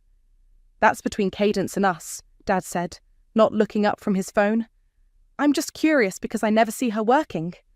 "Not everyone needs to work at 17, Nicole," Mum said. "Some people focus on their studies and extracurriculars. So, where's the money coming from?" The silence stretched too long. "We help her out," Dad finally said.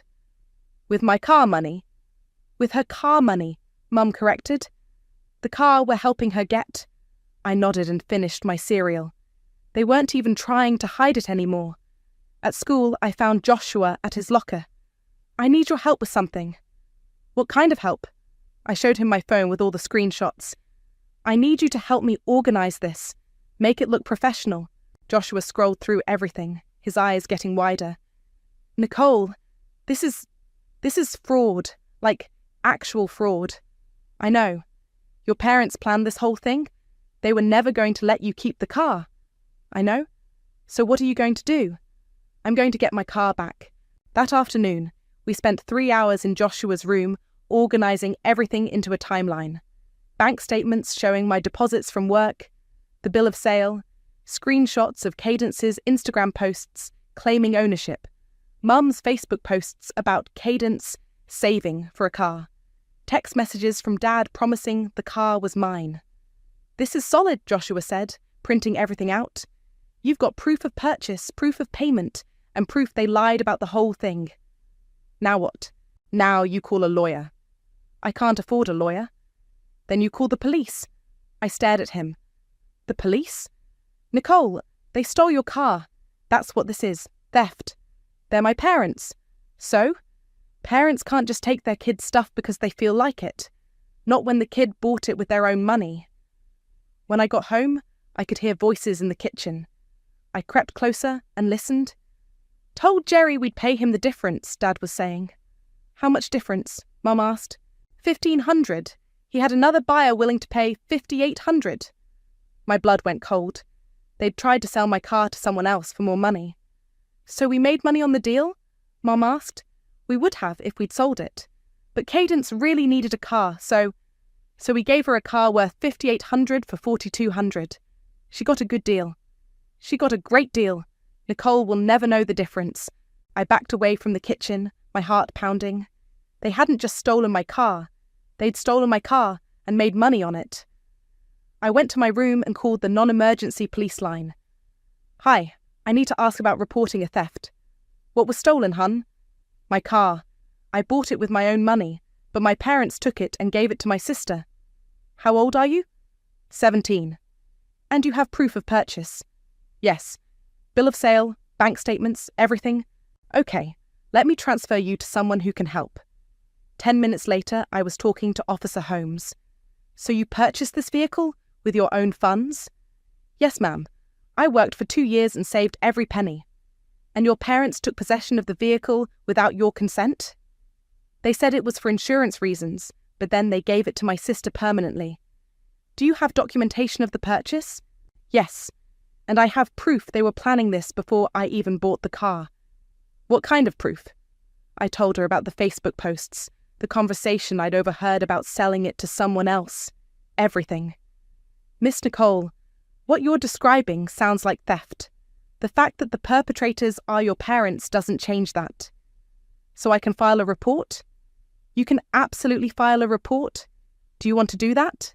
I looked at my evidence folder, then at my bedroom door. Downstairs, I could hear Cadence laughing about something. Yes, I said. I want to file a report. Okay, I can come by tomorrow evening to take your statement and examine the evidence. Will you be home around 6? I'll be home. And Miss Nicole, make sure you have all your documentation ready. This is going to get complicated. After I hung up, I sat on my bed staring at my phone. Tomorrow at 6, a police officer would be at my house. My parents had no idea what was coming. My phone buzzed with a text from Cadence. Thanks for letting me borrow your car charger. Connor's phone died and we needed GPS for our road trip this weekend. Road trip in my car, with my charger. I smiled for the first time in days. The next day dragged by like torture. Every class felt like an hour. Every hour felt like a day. I kept checking my phone. 10:30 a.m., 11:15 a.m., 2:45 p.m. Officer Holmes was coming at 6. At lunch, Joshua slid his tray across from mine. You look like you're going to throw up. I might. Having second thoughts? I pushed my food around my plate. What if this destroys everything? What if they never forgive me? Nicole, they stole from you. They lied to you. They're planning to spend your college fund on Cadence. Joshua leaned forward. When exactly did they start caring about your forgiveness? He was right, but it didn't make my stomach stop churning. After school, I walked home slowly, taking the long way. When I got there, both my parents' cars were in the driveway. Perfect. They'd both be home when Officer Holmes arrived. I went to my room and spread all my evidence on my desk one more time. Bank statements, bill of sale, screenshots, printed text messages, everything organized in chronological order, just like Joshua and I had planned. At 5:30, my phone rang. Nicole, this is Officer Holmes. I'm running about 15 minutes late. Traffic's heavy. That's okay. They're all home. Good. And Nicole, are you sure you want to do this? Once I knock on that door, there's no going back. I looked out my window at my car sitting in the driveway. Cadence's coffee cup was still in the cup holder from this morning. I'm sure. All right. See you soon. At 5:45, I heard voices downstairs. Mum was telling Dad about her day, something about a problem at work, normal family conversation. In 15 minutes, none of this would be normal anymore. My phone buzzed with a text from Cadence. Using your car to pick up Connor. Back later. She was taking my car right now, while a police officer was on her way to investigate its theft. The irony was almost funny. At exactly 6:15, I saw the police cruiser pull up outside. Officer Holmes got out, straightened her uniform, and walked up to our front door. The doorbell rang. I'll get it, Mum called out cheerfully. I crept to the top of the stairs and listened. Good evening, Mum. I'm Officer Holmes with the county police. I'm here about a theft report filed by Nicole Turner. Silence. Then, I'm sorry, what? May I come in? I need to speak with Nicole and examine some evidence. Collins. Mum's voice was sharp. Collins, get in here. I heard Dad's footsteps, then his voice. Officer, I think there's been some kind of misunderstanding. Is Nicole home? She's upstairs. But officer, whatever she told you. Sir, I need to speak with her directly. May I come in? More silence. Then Mum. Of course. Please come in. I grabbed my folder and walked downstairs. Officer Holmes was standing in our living room, notepad in hand. My parents looked like they'd seen a ghost. Nicole, Officer Holmes said, do you have the documentation we discussed? Yes, Mum. I handed her the folder. Dad stepped forward. Officer, this is a family matter. Nicole is 17. She's upset about a car situation, but... Mr. Turner, please let me examine the evidence before we discuss anything. Officer Holmes opened the folder and started reading. The silence was deafening. I could hear the clock ticking in the kitchen, the hum of the refrigerator, my own heartbeat. Nicole, this bill of sale shows you as the purchaser. Yes, ma'am? And these bank statements show withdrawals totaling $4,200 from your personal account. Yes, ma'am, that's my work money. Officer Holmes looked up at my parents. Mr. and Mrs. Turner, can you explain how your daughter Cadence came to be in possession of this vehicle? Mum found her voice first. Nicole is a minor. We made a family decision about the car for insurance purposes. But the vehicle was purchased with Nicole's personal funds? Well, yes, but... And Nicole did not consent to transferring ownership to her sister? She's 17, Dad said. She doesn't get to make these decisions. Officer Holmes closed the folder. Actually, sir, she does. When a minor purchases property with their own legally earned money, they have ownership rights. Taking that property without consent, regardless of family relationship, constitutes theft. This is ridiculous, Mom said. We're her parents. Being her parents doesn't give you the right to steal from her. The word steal hung in the air like a bomb. Where is the vehicle now? Officer Holmes asked. My sister has it, I said. She took it about an hour ago. Without your permission? I haven't given permission for anything. They just took it. Officer Holmes made notes. Mr. and Mrs. Turner, I'm going to need you to contact your daughter and have her return the vehicle immediately. You can't be serious, Dad said.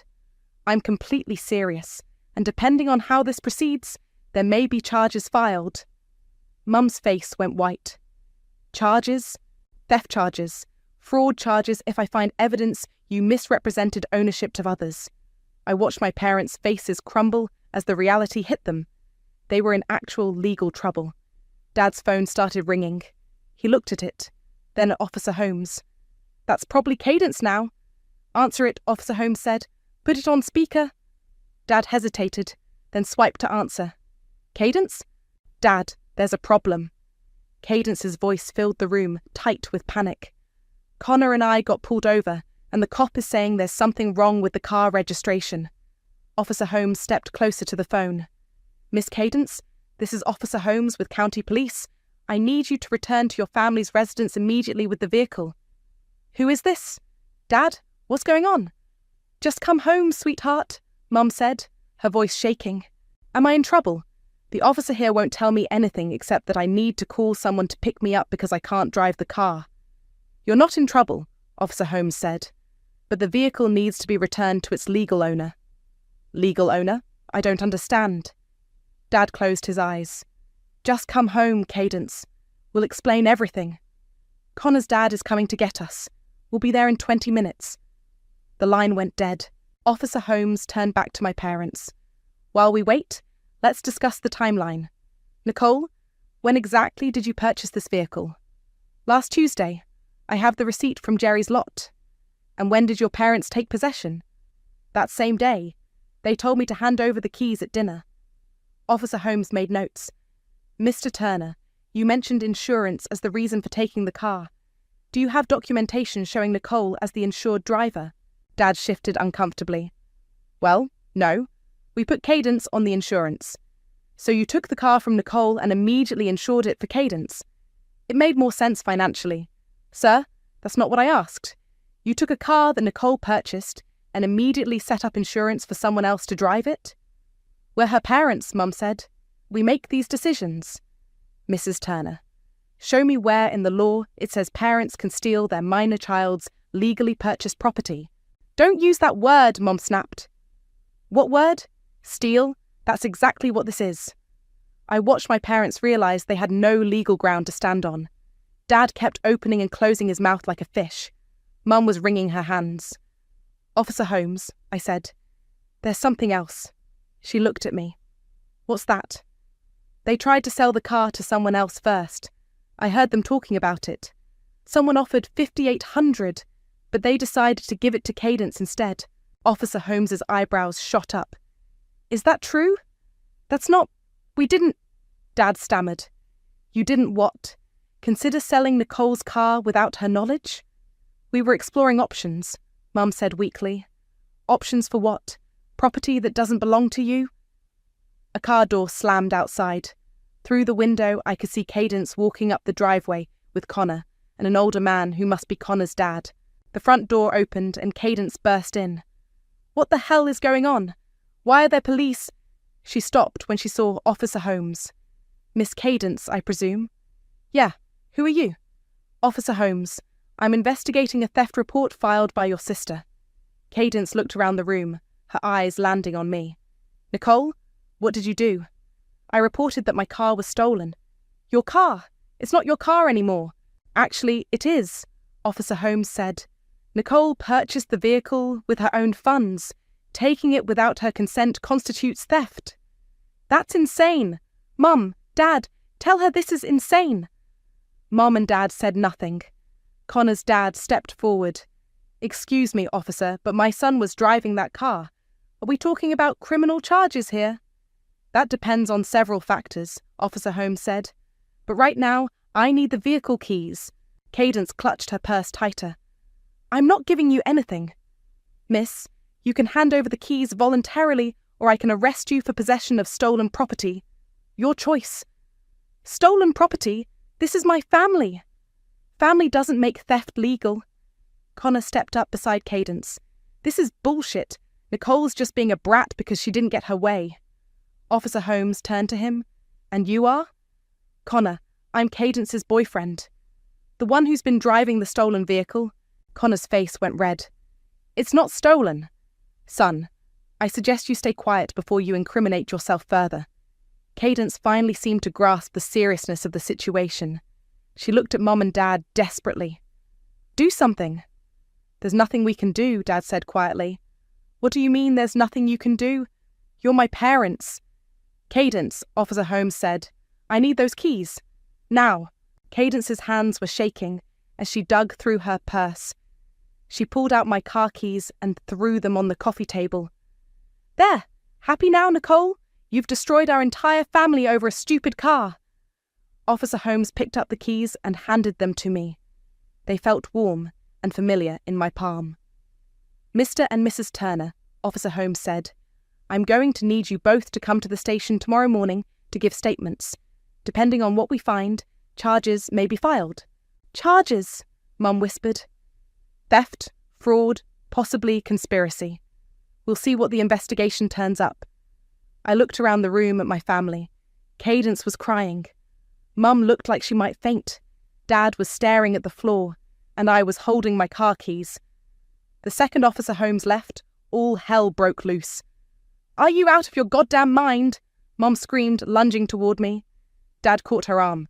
Sylvia, don't! Don't what? Don't be upset that our daughter just called the police on us. Don't be furious that she's trying to destroy this family. I didn't destroy anything, I said, backing toward the stairs. You stole from me.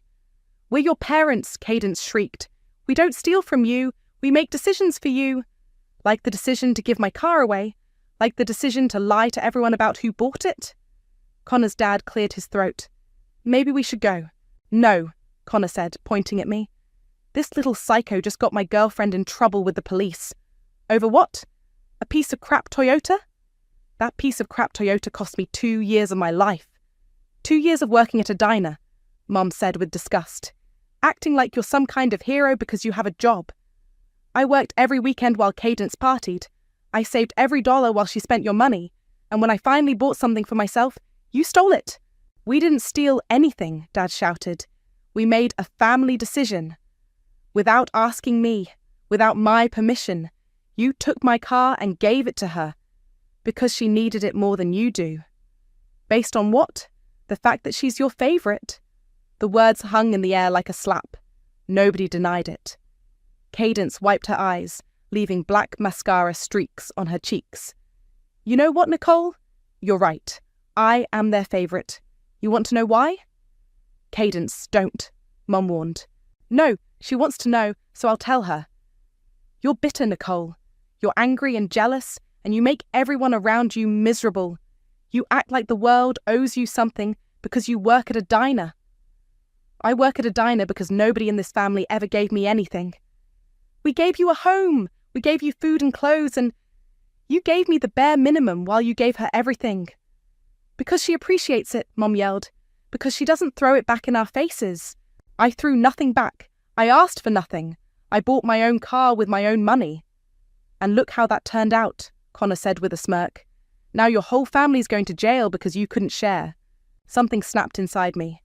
Share? Share? You want to talk about sharing, Connor? How about sharing the fact that you've been driving my car drunk? How about sharing that you and Cadence have been having sex in my back seat? How about sharing that you crashed into a mailbox last week and didn't tell anyone? Connor's face went white. How did you? Instagram stories, genius! You posted everything. You've been stalking us online. Cadence gasped. I've been documenting theft of my property. There's a difference. Dad stepped between us. That's enough. All of you. No, it's not enough, I said. You want to know what's not enough? Working 70 hours a week to save for something that gets stolen the day I buy it. Having parents who lie to my face and gaslight me when I call them out. Having a sister who thinks she deserves everything I work for just because she exists. You ungrateful little... Mum started toward me again. Don't touch me, I said, holding up my phone. Officer Holmes gave me her direct number. One call and she's back here. Mum stopped dead. That's right, I continued. You're all so worried about charges being filed. Keep threatening me. Keep trying to take my stuff. See how that works out for you. Nicole, Dad said quietly, you need to think about what you're doing here. Once this gets out, once people know we were investigated by police, our reputation, your reputation. I laughed, but it came out harsh. You're worried about your reputation? What about mine? What about the fact that everyone thinks Cadence bought my car because you've been lying about it for weeks? We never lied, Mum said weakly. You posted on Facebook about Cadence saving for a car. She doesn't have a job, Mum. Where exactly was she saving from? Silence. You told Jerry's lot that you were buying it for Cadence. You told the insurance company Cadence was the primary driver. You told everyone at church that Cadence was so responsible, buying her own car. We were protecting the family narrative, Dad said. You were rewriting history to make your favourite daughter look good. Through the window, I could see neighbours starting to gather on their porches. Mrs. Patterson from next door was definitely recording with her phone. Great, Mum muttered. Now the whole neighbourhood knows. Good, I said. Maybe they should know what kind of people you really are. Cadence started crying harder. You've ruined everything, Nicole. Everything. Do you know what this is going to do to my reputation at school? My scholarship applications? Maybe you should have thought about that before you stole my car. I didn't steal anything. Mum and Dad gave it to me. Mum and Dad gave you something that wasn't theirs to give. Officer Holmes's words echoed in my head. Taking property without consent, regardless of family relationship, constitutes theft. I looked around at all of them, my parents, my sister, Connor, even Connor's dad, and realised something. They still didn't think they'd done anything wrong. The next morning, I woke up to the sound of my car engine starting in the driveway. I looked out my window and saw Dad backing it out. I ran downstairs in my pyjamas. Where are you taking my car? To get it detailed, he said, through the rolled-down window. Cadence and Connor made a mess of it. I can clean my own car. Nicole, let me do this. Please. There was something different in his voice, something that sounded almost like respect. When he came back 2 hours later, the Toyota looked better than it had since I bought it. He handed me the keys without a word. That afternoon, Mum knocked on my bedroom door. Can I come in? I looked up from my homework. It's your house. She sat on the edge of my bed, looking older than I'd ever seen her. Your father and I went to the police station this morning. And? Officer Holmes said if we sign a statement acknowledging what we did and agreeing to family counselling, she won't press charges. I waited. We signed it. Good for you. Mum twisted her hands in her lap. Nicole, I need you to understand something. We never meant to hurt you. But you did hurt me. I know. I know we did. Her voice cracked. I've been thinking about it all night, and I realised we've been treating you like you don't matter, like your feelings don't count. I closed my textbook. Yeah, you have. I don't know how to fix this. You could start by treating me like I'm your daughter instead of Cadence's annoying little sister. Mum nodded, tears starting to fall. You're right. You've always been right. That evening, Cadence came home from campus looking like she'd been crying for hours. She knocked on my door. Nicole, can we talk? Talk. She sat in my desk chair, not meeting my eyes. I got called into the dean's office today. About what? Someone posted the video of the police at our house on TikTok. It went viral on campus. She wiped her nose. They're reviewing my scholarship. I felt a stab of something that might have been guilt. I'm sorry. Are you? I thought about it. I'm sorry you're facing consequences. I'm not sorry I stood up for myself. Cadence nodded slowly. I talked to my advisor today. She said I need to take responsibility for my actions if I want to keep my scholarship. What does that mean? It means I have to write a formal apology letter. To you. And I have to do community service. They're making you apologize to me? No, I'm choosing to apologize to you. She finally looked at me. Nicole, I'm sorry. I'm sorry I took your car. I'm sorry I acted like I deserved it. I'm sorry I've spent our whole lives acting like you don't matter. The apology hit harder than I expected. Why now? Because I almost lost everything today, and I realized it was my own fault, not yours, mine. She stood up. I don't expect you to forgive me, but I needed you to know that I know I was wrong. She left, closing the door quietly behind her. The following week, Joshua and I were eating lunch when my phone buzzed with a text from an unknown number. Hey Nicole, this is Connor. I wanted to apologize for how I acted. I was way out of line. Also wanted you to know I'm paying to fix the damage I did to your car interior. Should be ready Friday. I showed Joshua the text. Damn, he said. Everybody's apologizing now. Weird, right? Not weird. Fair. You stood up for yourself, and now people are treating you with respect. That Friday, I picked up my car from the detail shop. The interior looked brand new. When I got home, there was an envelope on my windshield with $500 cash and a note. For the damages, sorry. Connor. I found Mum in the kitchen making dinner. Connor paid for the car repairs. She looked up. That's good.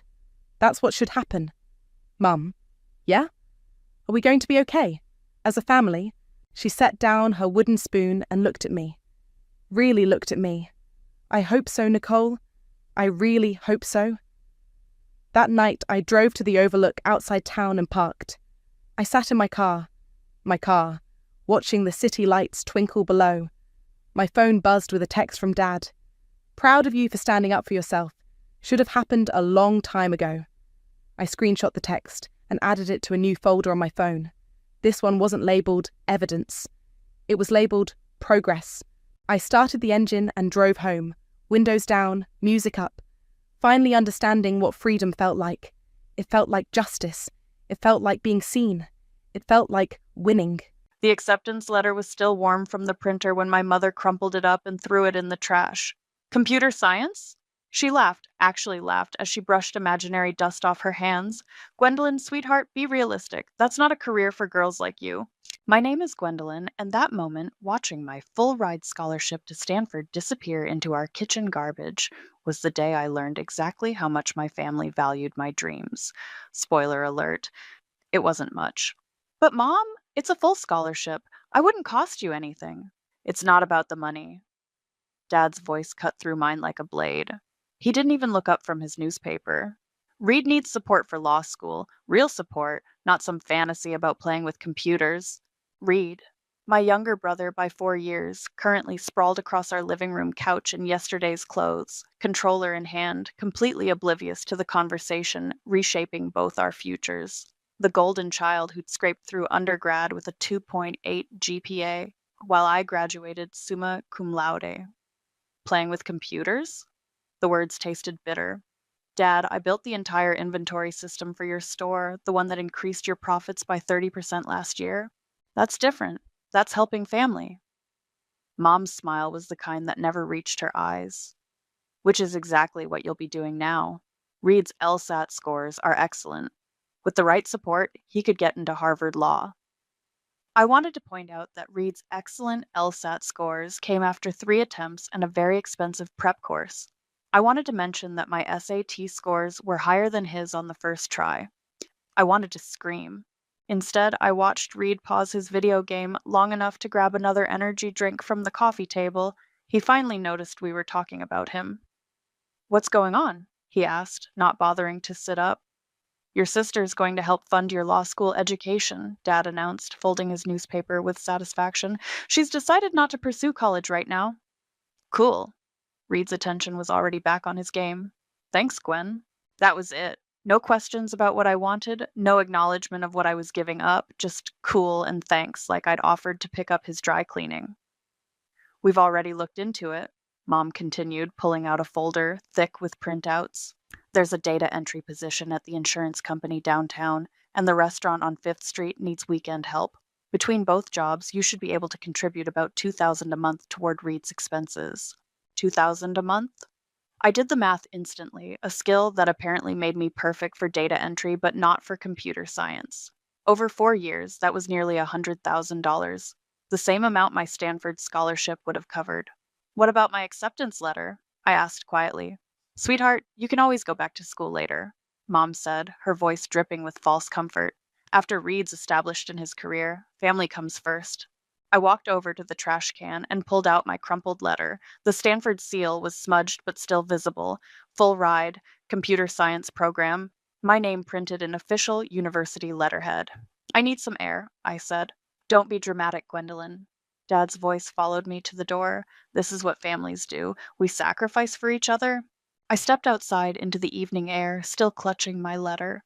The streetlights were just flickering on, casting long shadows across our suburban neighborhood. Behind me, I could hear Reed's video game music and my parents' satisfied conversation about law school rankings. That's when I made myself a promise. Standing there in the growing darkness, holding the future they'd stolen from me, I swore that someday they would know exactly what they'd thrown away. Someday they would understand the cost of their choice. I smoothed out the letter carefully, folded it, and tucked it into my jacket pocket. I wouldn't throw it away. I'd keep it as a reminder. They thought they were writing my story, deciding my worth, determining my limits.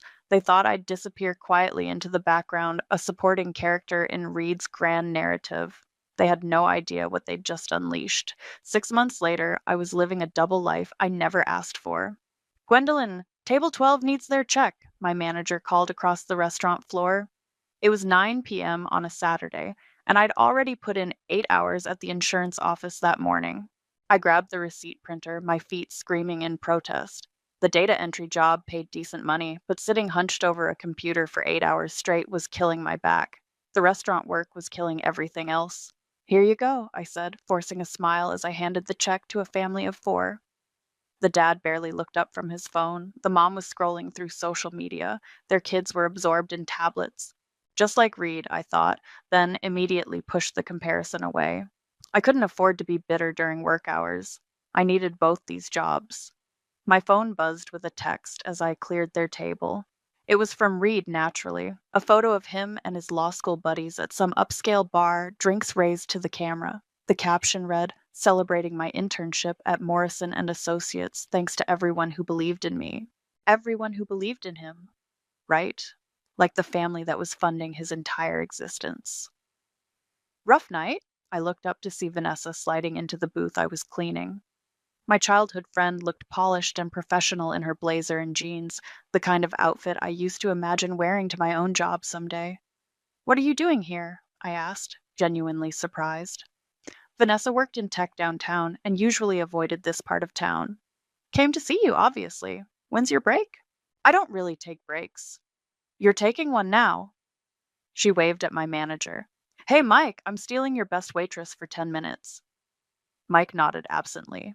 Vanessa had that effect on people, confident enough that they just went along with whatever she said. We stepped outside into the parking lot. The cool night air felt amazing after the stuffy restaurant. "You look exhausted," Vanessa said, not bothering with small talk. "Thanks. Really what every girl wants to hear. I'm serious, Gwen. When's the last time you did something for yourself, something that wasn't about paying for Reed's future?" I started to deflect, but she held up a hand. "Before you say, I'm fine, let me tell you what I see. My brilliant best friend, who used to code circles around everyone in high school, is now working 2 dead-end jobs to fund her brother's law degree. The same brother who posts party photos while you're here serving overpriced pasta to families who don't even say thank you. It's temporary," I said automatically, "just until Reed graduates.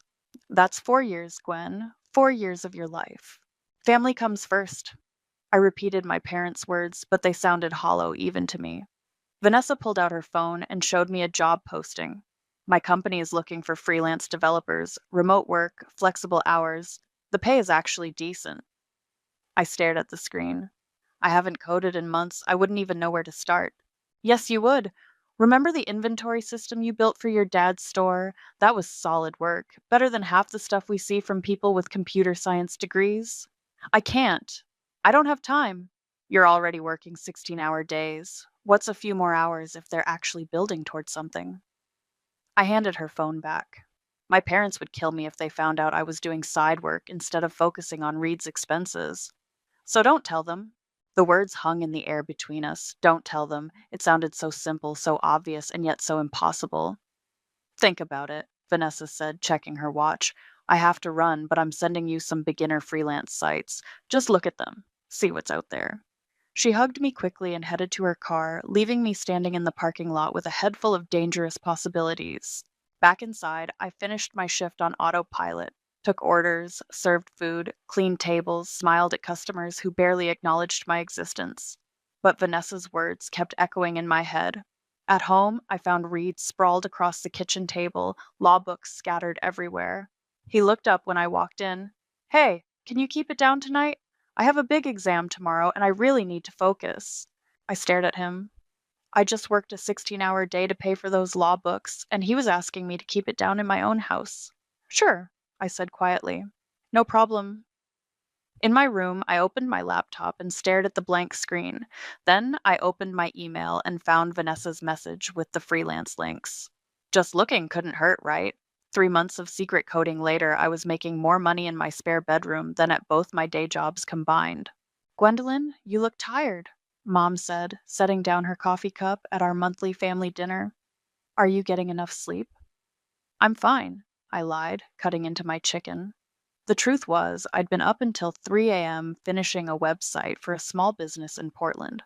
My third project this month. She's probably staying up late worrying about money, Dad said, not looking up from his plate. The restaurant cut her hours last week. Reed perked up. Wait, does that mean less money for my expenses? Don't worry, sweetheart. Mom reached over to pat his hand. We'll figure something out. Maybe Gwendolyn can pick up more shifts at the insurance office.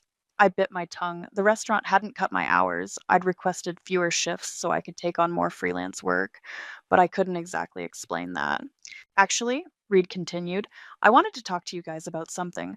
My study group is presenting our research project next week, and I think it's really going to impress Professor Martinez. That's wonderful, honey, Mom beamed. Tell us about it. Reed launched into a detailed explanation of his project on digital privacy law.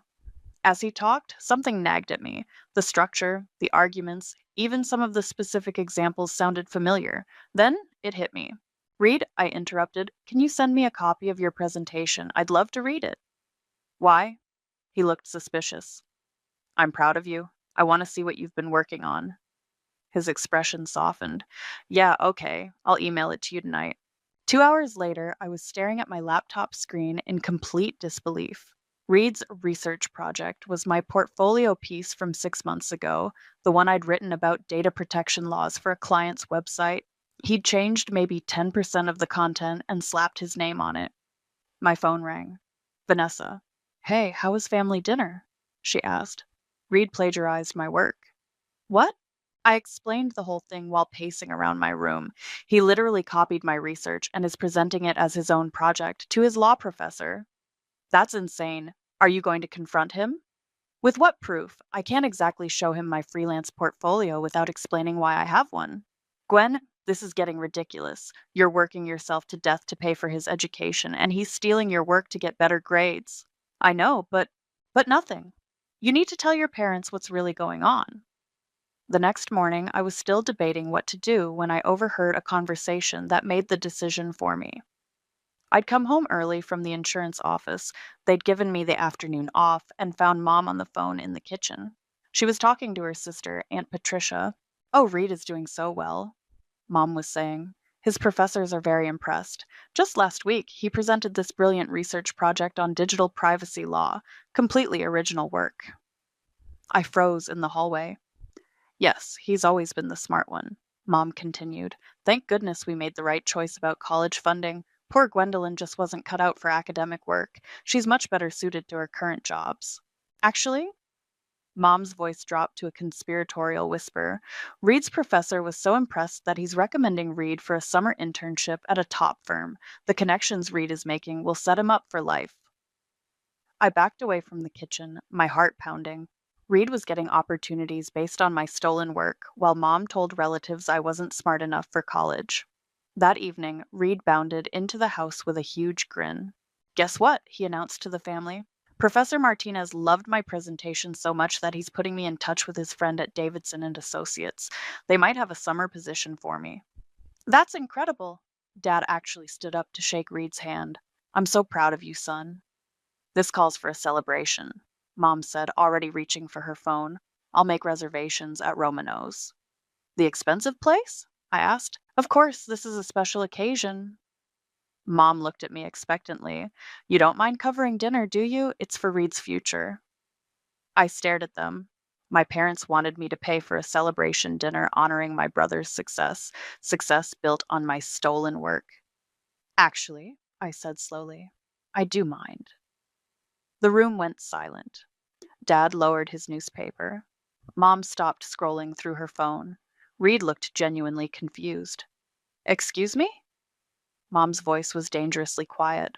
I said I mind. I'm not paying for dinner tonight. Gwendolyn, Dad's voice carried a warning. We've discussed this. Family comes first. Whose family? The words came out before I could stop them. Because it seems like I'm the only one making sacrifices here. Reed laughed nervously. Come on, Gwen. Don't be dramatic. It's just dinner. Just dinner. Just like my scholarship was just a piece of paper. Just like my work was just something he could steal. You're right, I said, grabbing my keys. It is just dinner. Enjoy it. I walked out, leaving them staring after me in shock. For the first time in months, I felt like I could breathe. The confrontation changed everything. My family started treating me like I was having some kind of breakdown, while my secret life exploded with opportunities. Gwendolyn, we need to talk. Mom cornered me in the kitchen 3 days later. Your father and I are concerned about your attitude lately. My attitude? The outburst at dinner, refusing to support your brother. This isn't like you. I poured myself coffee, keeping my voice level. Maybe you don't know me as well as you think. Don't be ridiculous. You're just stressed from working so much. Maybe you should take a vacation. With what money? Mom's expression softened into her practiced sympathy face.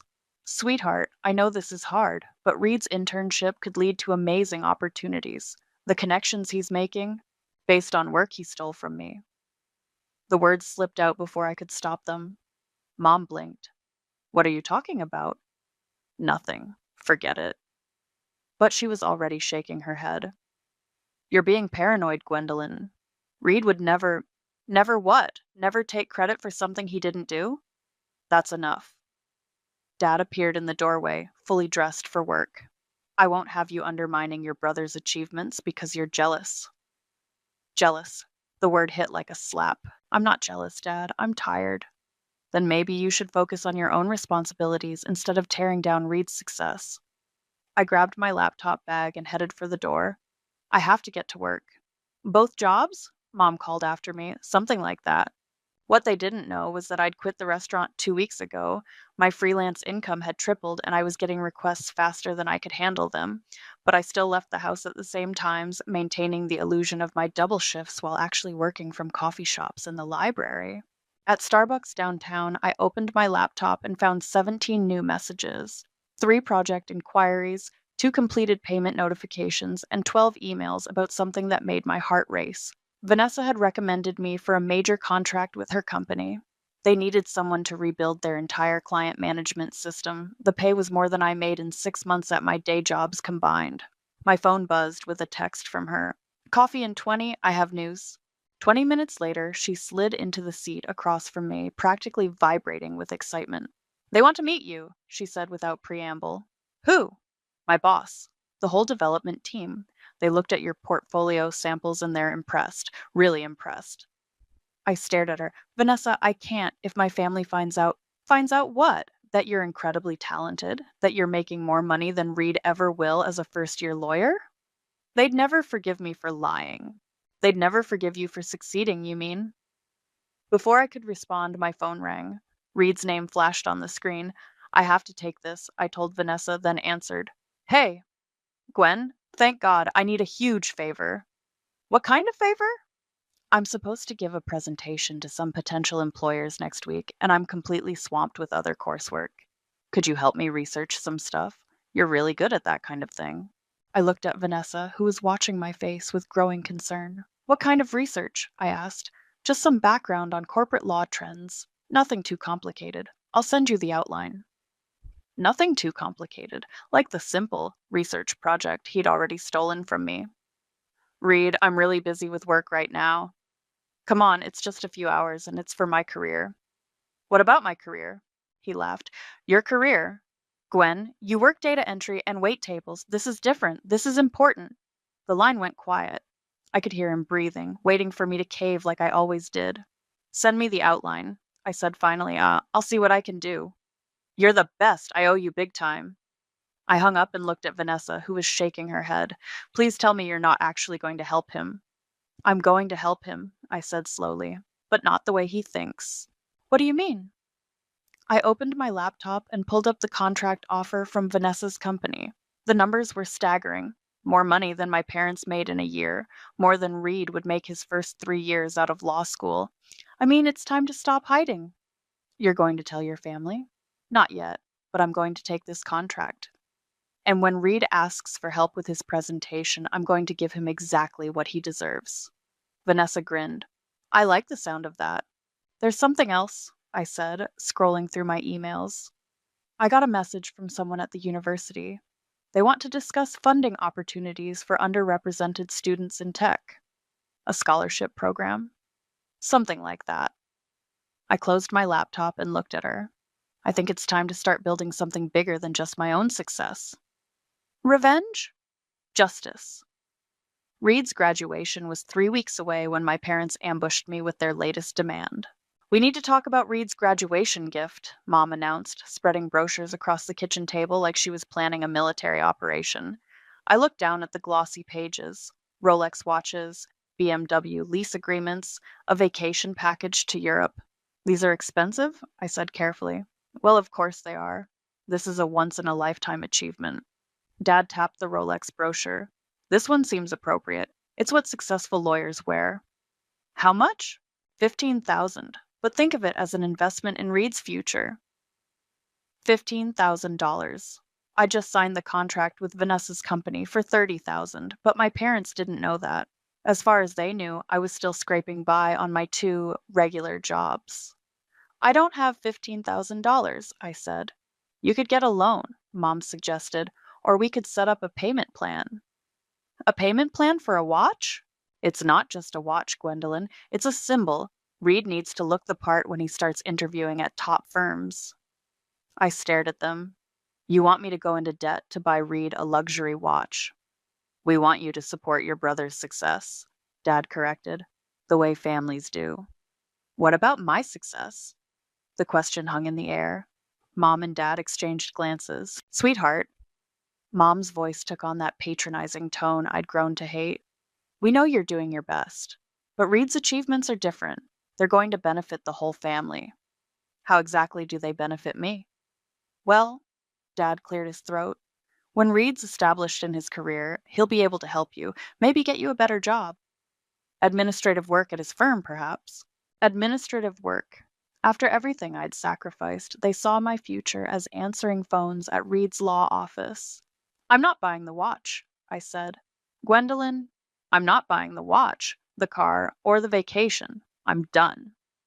Mom's face crumpled. How can you be so selfish, after everything we've done for you? What have you done for me? We raised you, fed you, put a roof over your head. You mean the basic requirements of being parents? Dad slammed his hand on the table. That's enough. You're being ungrateful and cruel. I'm being honest. You're being jealous, Mom said, tears starting to form. I know it's hard watching Reed succeed while you're struggling, but that doesn't give you the right to sabotage his moment. Sabotage? I laughed, but there was no humor in it. How's refusing to buy him a $15,000 watch sabotage? Because you're supposed to support him. Mom was crying now. That's what sisters do. That's what family means. What about what Reed's supposed to do for me? What about what you and Dad are supposed to do? We've given you everything, Dad said coldly. A home, opportunities to contribute to something meaningful. You gave me nothing. You took my scholarship, my future, my dreams, and you gave them to Reed, and now you want me to celebrate that theft by going into debt for a watch. Your scholarship was never going to lead anywhere, Mom sobbed. Computer science? For a girl, we saved you from wasting 4 years on a fantasy. The words hit like physical blows. I stood up, my chair scraping against the floor. You have no idea what you're talking about. Sit down, Dad ordered. We're not finished. Yes, we are. I walked toward the door, but Mom's voice stopped me. If you walk away now, don't expect us to forget this. Reed's graduation is the most important day of our lives, and you're trying to ruin it. I turned back to face them. Reed's graduation isn't being ruined by me refusing to buy him a watch. If it's ruined, it'll be because you finally see what you've done. What we've done? Dad stood up, his face red. We've raised a successful son and an ungrateful daughter. You've raised a son who steals other people's work and a daughter who learned to succeed despite you, not because of you. That's ridiculous. Is it? When's the last time either of you asked about my life, my goals, my achievements? Silence. When's the last time you celebrated anything I did? More silence. That's what I thought. I grabbed my keys and headed for the door. Where are you going? Mom called after me. To work, you know, that thing I do to pay for Reed's life. Gwendolyn, please, we can discuss this rationally? No, we can't, because you don't see me as a person worth discussing things with. You see me as Reed's funding source. I paused at the door and looked back at them. Mom was still crying. Dad looked furious and confused. I'll be at Reed's graduation, I said quietly, but not for the reasons you think. I left them sitting at the kitchen table, surrounded by brochures for gifts I'd never buy, finally understanding that the conversation we'd just had was the last one we'd ever have as the family they thought we were. The night before Reed's graduation, the house felt like a war zone. She's lost her mind, I heard Mom telling someone on the phone as I walked through the front door. Completely selfish. Poor Reed is so disappointed. I found Reed in the kitchen, stress-eating leftover pizza while scrolling through his phone. Hey, he said without looking up. Mom told me you're not contributing to my graduation gifts. That's right. Why? He finally looked at me, and for a second, he looked like the little brother I used to help with homework. I don't understand what I did wrong. The innocent act might have worked 6 months ago. Now it just made me angry. You really don't know? Know what? I pulled out my phone and opened the email he'd sent me 3 weeks ago, the research request for his big presentation to potential employers. Tell me about this presentation you're giving next week. His face brightened. Oh man, it's going to be amazing. I've been working on it for months. It's all about emerging trends in digital privacy law and how they'll affect corporate litigation strategies. Sounds complex? It is, but I think I've really nailed it. Professor Martinez says it's graduate level work. I'm sure it is. Can I see it? Why? I'm curious about what you've been working on. He hesitated, then shrugged. Sure, I guess. It's on my laptop upstairs. 5 minutes later, I was staring at my own work again. Not just the research I'd done for him, he'd taken 3 different pieces from my freelance portfolio and stitched them together. My analysis of GDPR compliance, my breakdown of California privacy legislation, my predictions about future regulatory trends. Reed, I said carefully, where did you get this research? I told you, I've been working on it for months. This section about GDPR compliance, the specific examples you use, where did those come from? I researched them. What about this part about California's privacy laws? These aren't public cases. They're from private consulting reports. His face was starting to flush. I have good sources. What sources? Look, Gwen, I don't have time for 20 questions. The presentation is next week, and I still need to practice. You stole this from me. The words hung in the air between us. Reed's mouth opened and closed like a fish. That's crazy. How could I steal something from you? You don't even work in law. No, but I work in tech, and every single piece of research in this presentation came from projects I did for clients over the past year. That's impossible. I opened my laptop and pulled up my freelance portfolio. Side by side, the similarities were undeniable. Same analysis, same examples, same conclusions, even some of the exact same phrasing. Reed stared at the screen, his face going pale. I can explain.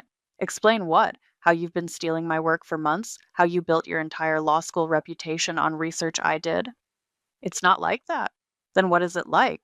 He ran his hands through his hair, looking panicked. Okay, maybe I used some of your research as a starting point, but I expanded on it. I made it better. You changed the headers and called it your own work. Gwen, please, you don't understand the pressure I'm under. These presentations, these internship opportunities, they're everything. My whole future depends on them. What about my future? Your future? He looked genuinely confused. You're doing fine. You have your jobs, you're helping the family. I'm funding your life while you steal my work to advance your career. It's not stealing if we're family. We're supposed to help each other. I stared at him. Help each other? When have you ever helped me? I I mean, I would if you needed it, but you don't really need help with anything important. Important? You know what I mean. Your work is just, it's not the same as what I'm doing. I'm going to be a lawyer. I'm going to make a real difference. Using my research. Using research that wouldn't exist without the opportunities mom and dad gave me. They invested in my education so I could succeed. This is just part of that investment paying off. I closed my laptop and stood up. You're unbelievable. Gwen, wait. Don't make this into a big thing. Tomorrow's my graduation. Can't we just celebrate and figure this out later? There's nothing to figure out. My phone buzzed with a text. It was from Dean Kent at the university. Everything is confirmed for tomorrow. Are you ready? I looked at Reed, who was still sitting at the kitchen table, surrounded by stolen work and borrowed success. Actually, I said, I think tomorrow is going to be very interesting. What do you mean? You'll see. I headed upstairs, leaving him staring after me with growing concern. In my room, I opened my laptop and made one final check of everything Dean Kent and I had planned. Tomorrow, Reed would get his moment in the spotlight, but it wouldn't be the moment he was expecting. The auditorium was packed. I sat 3 rows behind my family, watching Mom fuss with her camera while Dad checked his watch for the 10th time. I can't believe she's not sitting with us, Mom whispered loudly to Dad, on Reed's special day. Reed kept turning around to scan the crowd, his graduation cap slightly crooked. He looked nervous, which was unusual for him. Our conversation last night had clearly rattled him. Ladies and gentlemen, please welcome Dean Kent to the podium. The applause died down as Dean Kent adjusted his microphone. He was exactly as I'd imagined from our phone calls, distinguished, authoritative, with the kind of presence that commanded attention. Before we begin today's ceremony, he announced, I have a very special announcement to make. My heart started pounding. This was it. Our law school has just received an extraordinary gift, a full scholarship endowment that will support underrepresented students pursuing careers in technology law for generations to come. Murmurs rippled through the audience. I could see my parents looking confused, probably wondering why the dean was talking about technology at Reed's graduation. This scholarship, valued at over $2 million, comes from an alumna of our university who chose to give back in a remarkable way. $2 million, the number I'd arrived at after months of planning, every penny I'd made from freelancing, plus the advance from 3 major contracts I'd signed. It had cleaned out my savings, but it was worth it.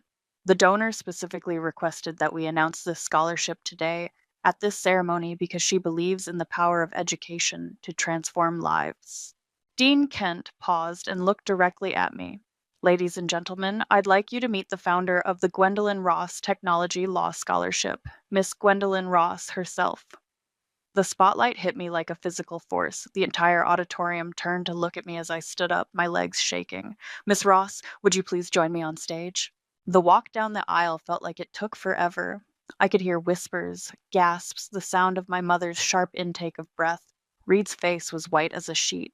Miss Ross graduated summa cum laude from our undergraduate program before building a successful career in technology consulting, Dean Kent continued as I climbed the steps to the stage. Her scholarship will specifically support students who, like herself, might not otherwise have access to advanced legal education. I reached the podium and looked out at the sea of faces. My parents were staring at me like they'd never seen me before. Reed looked like he might be sick. Miss Ross, would you like to say a few words? Dean Kent handed me the microphone. My hands were trembling, but my voice came out steady. Thank you, Dean Kent. When I was 18, I received a full scholarship to Stanford for computer science. I was told that scholarship wasn't important, that my dreams weren't worth pursuing, and that my role was to support someone else's success instead of building my own. The auditorium was completely silent. I was told that computer science wasn't a real career for someone like me, that I should be realistic about my limitations. That family meant sacrificing my future for someone else's. I found my parents in the crowd. Mom's hand was pressed to her mouth. Dad looked stunned. But I didn't give up. I taught myself to code in secret. I built a business while working 2 jobs to fund someone else's education.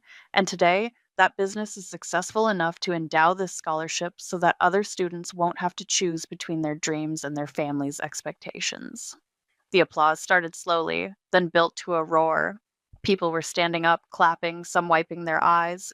This scholarship isn't just about money, I continued when the noise died down. It's about recognizing that talent and determination don't always come in the packages we expect. It's about giving opportunities to students whose families might not understand their potential. I looked directly at Reed, who was slumped in his seat.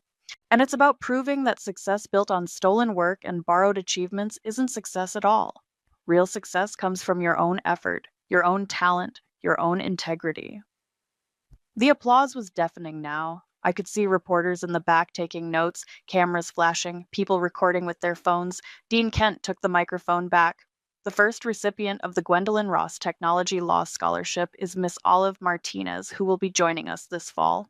A young woman stood up in the audience, tears streaming down her face. She looked exactly like I had at 18, brilliant, determined, and hungry for a chance. As the ceremony continued and Reed finally walked across the stage to receive his diploma, the applause was polite but distracted. Everyone was still talking about the scholarship, about my story, about the young woman who'd built a fortune while her family thought she was just serving tables. Reed's moment had become my moment, and unlike his achievements, mine couldn't be stolen. The aftermath hit like a tsunami. Gwendolyn! Mom's voice cracked across the parking lot as I walked away from the auditorium. Wait! I turned to see my entire family hurrying after me, Reed still in his graduation gown, his diploma clutched in his hand like a shield. What the hell was that? Dad's face was purple with rage. You humiliated us in front of everyone. I told the truth. You made us look like monsters. Mom was crying again, mascara streaking down her cheeks. How could you do this to Reed on his graduation day? How could you do what you did to me for 4 years? Reed finally spoke up, his voice shaky. Gwen, I never meant for things to go this far. I was going to tell you about using your research. When? After you got the job? After you built your entire career on my work? It wasn't your work. It was just research? It was my work. The words exploded out of me. My analysis, my insights, my expertise that you've been passing off as your own for months. A small crowd was gathering, other graduation families slowing down to watch the drama unfold. Someone was definitely recording with their phone. Keep your voice down, Dad hissed. People are staring. Good, let them stare. Let them see what you really are. What we really are? Mom stepped closer, her voice venomous. We're the parents who raised you, fed you, clothed you. We're the family who gave you a purpose when you had nothing else. You gave me nothing. You took everything. We gave you the chance to contribute to something meaningful. You gave me the chance to fund Reed's life while you told everyone I was too stupid for college. Reed flinched. I never said you were stupid. No, you just acted like it. You took my work, my ideas, my research, and you never once thought about what that meant for me. I thought you'd be happy to help. Happy? I laughed, but there was no humor in it. You thought I'd be happy to watch you succeed with my stolen work while I served tables to pay for your success? That's not how it was. That's exactly how it was. My phone was buzzing constantly now. Text messages, emails, calls from numbers I didn't recognize. The story was already spreading. This is insane, Dad said, looking around at the growing crowd.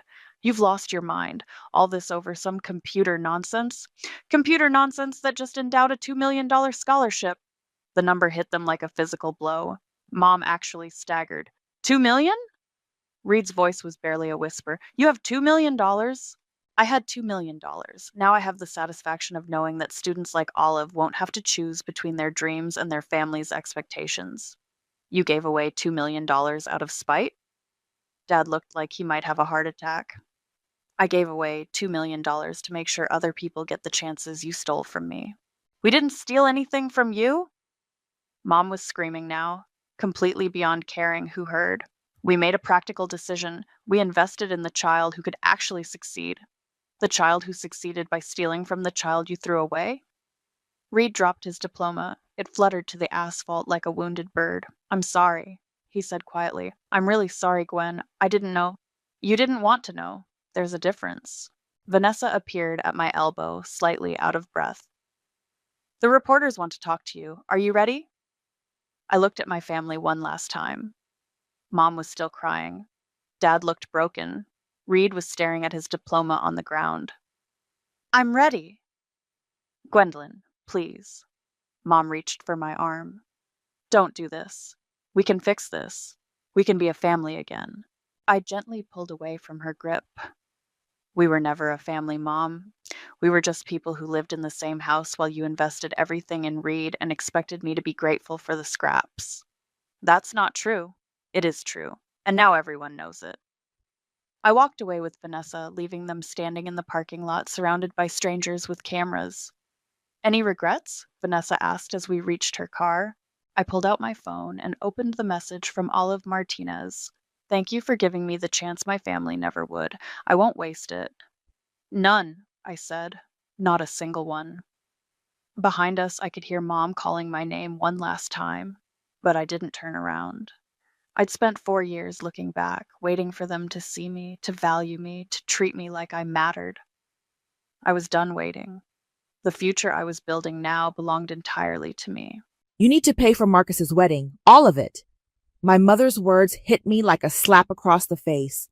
I sat there in their pristine living room, surrounded by family photos where my brother's smile seemed to mock me from every angle, trying to process what she just said. My name is Hannah, and I'm 31 years old. I've spent the last decade building my own consulting business from nothing, working 16-hour days, skipping vacations, and living in a studio apartment so I could save every penny. Meanwhile, my 28-year-old brother Marcus has been floating through life on our parents' dime, charm, and apparently my future bank account. I'm sorry, what? I managed to croak out. The wedding, my father Edmund chimed in from his leather recliner, not even bothering to look up from his newspaper. Marcus is marrying into the Shaw family. Do you understand what this means for us? Oh, I understood perfectly. The Shaws were old money, the kind of family that appeared in society pages and donated wings to hospitals. Adeline Shaw was sweet, beautiful, and completely out of Marcus's league in every way that mattered. But somehow, my charming little brother had managed to win her over. How much are we talking about? I asked, though I already dreaded the answer. My mother Valeria smoothed her perfectly styled hair and smiled that cold smile I knew so well. 80,000, maybe 90. It's going to be the event of the season. The room started spinning. $90,000. That was more than I'd saved in 3 years of living like a monk. Mom, I don't have that kind of money just lying around. Don't be dramatic, Hannah. You have your business, your investments. You've always been so responsible with money. She said, responsible, like it was a character flaw. Besides, this is family. This is Marcus. There it was, the golden child card, played with surgical precision. Marcus wandered into the room at that exact moment, phone in hand, looking like he'd just stepped out of a magazine. Hey, sis, Mom told you about the wedding plans? Isn't it exciting? Exciting, I repeated flatly. Adeline's parents are being so generous. They're covering the honeymoon and putting a down payment on a house for us. Can you believe it? A house in Riverside Heights. I wanted to scream. Instead, I watched my brother flop onto the couch like he didn't have a care in the world, because he didn't. He never had. The thing is, my mother continued, her voice taking on that dangerous edge I remembered from childhood, If you can't help family when it matters most, then maybe you're not really family at all. The threat hung in the air like smoke. I'd heard variations of it my entire life. When I was 16 and working at a grocery store to buy my own school clothes, while Marcus got designer everything. When I was 22 and they missed my college graduation because Marcus had a baseball game. When I was 25 and they borrowed $5,000 from me for his car, money I never saw again. You're threatening to disown me if I don't pay for his wedding?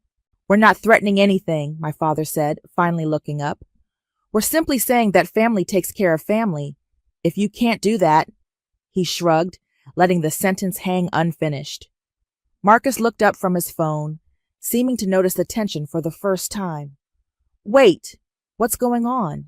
Hannah, you'll help out, right? You always do. Those 4 words hit harder than any threat. You always do. Said with such casual certainty, like my compliance was a law of physics.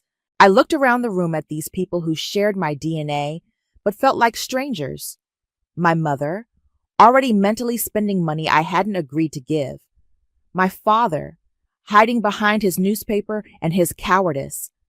My brother, golden and glowing and completely oblivious to the fact that his entire life had been subsidized by everyone around him. I need to think about it, I said quietly. Think fast, my mother replied. The deposits are due next week. I drove home in a daze, their words echoing in my head. By the time I reached my apartment, something had shifted inside me.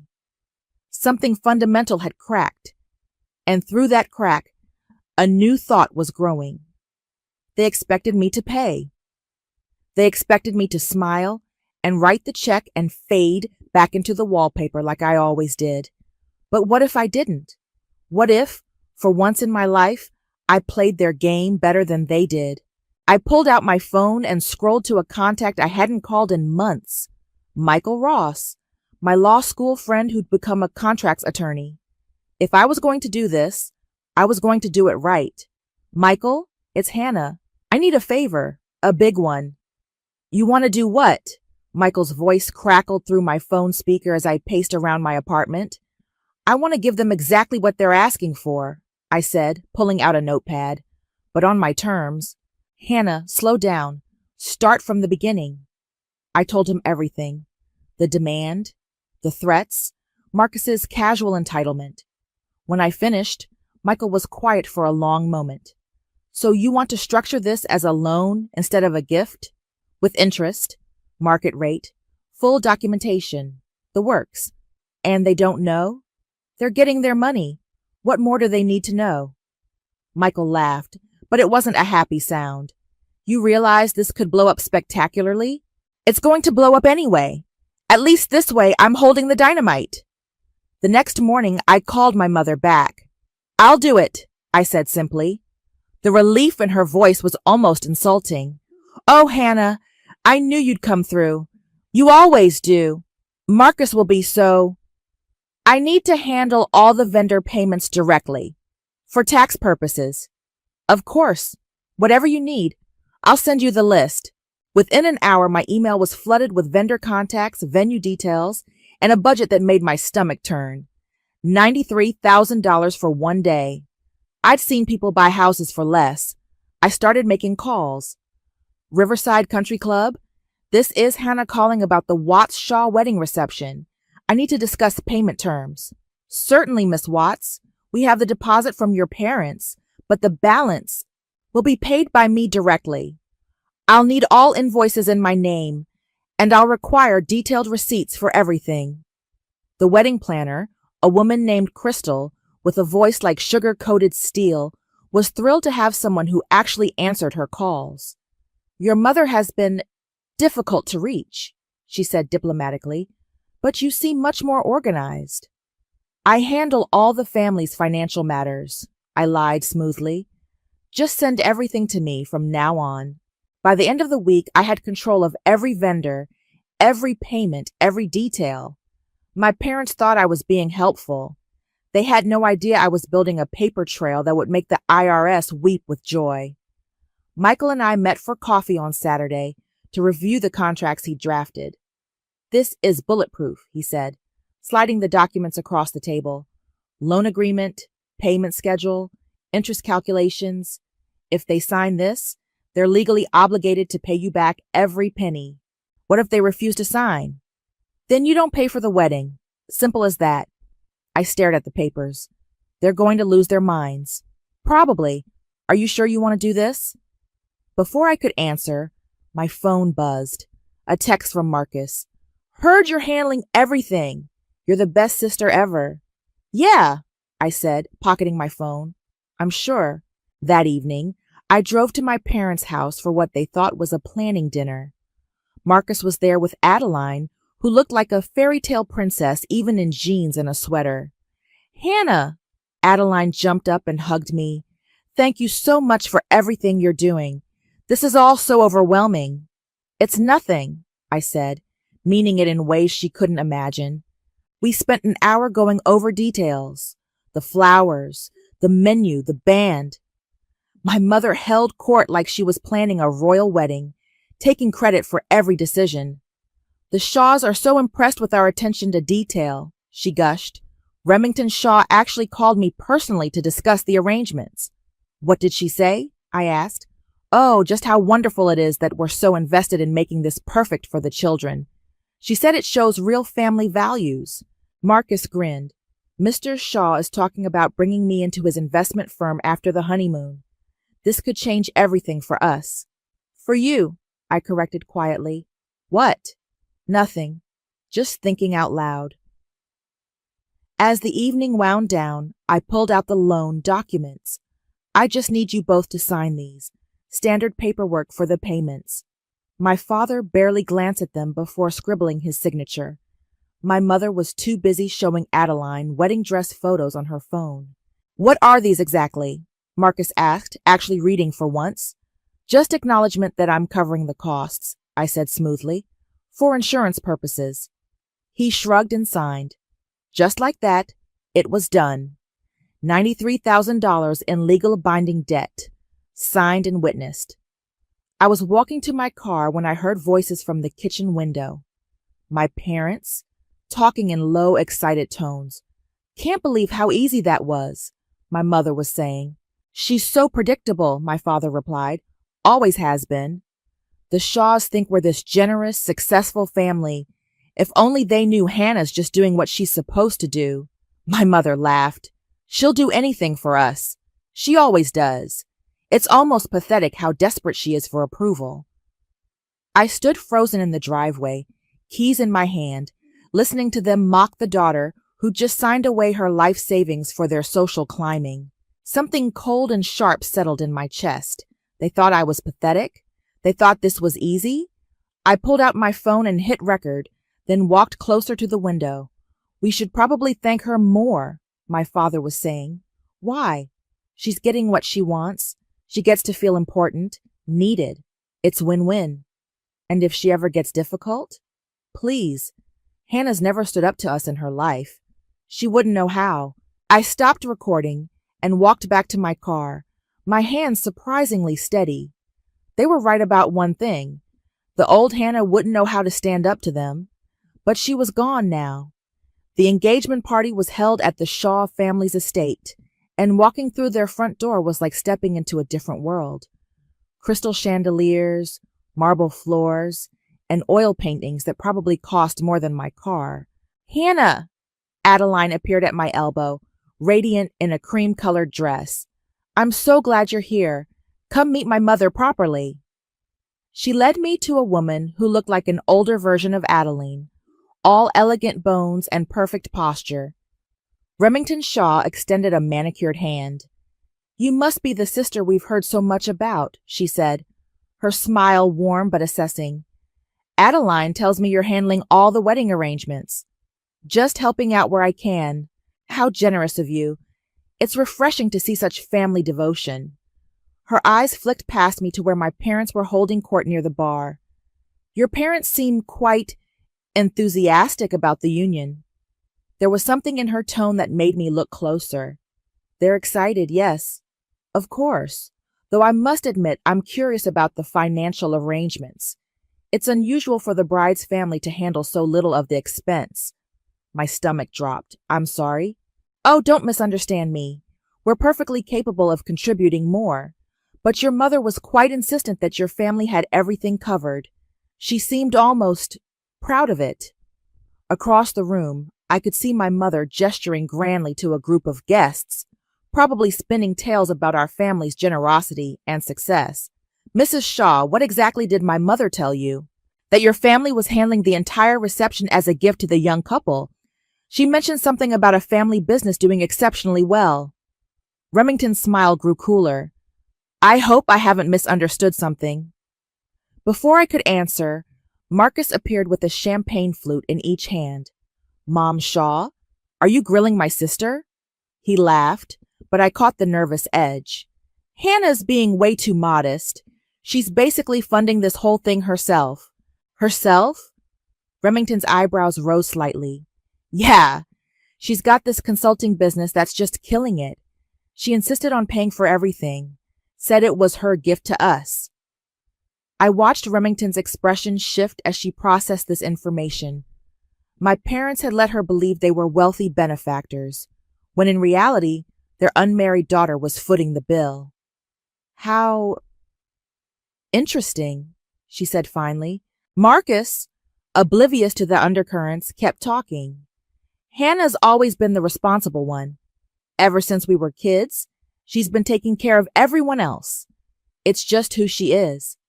And what do you do, Marcus? Remington asked. Oh, I'm between opportunities right now, but Mr. Shaw and I have been talking about some possibilities in his firm. Have you? It wasn't a question. The conversation was interrupted by my mother's voice, pitched to carry across the room. So proud of our Hannah for stepping up like this. She knows how important family is. I excused myself and walked toward the bathroom, needing air. But I could hear voices from the kitchen as I passed.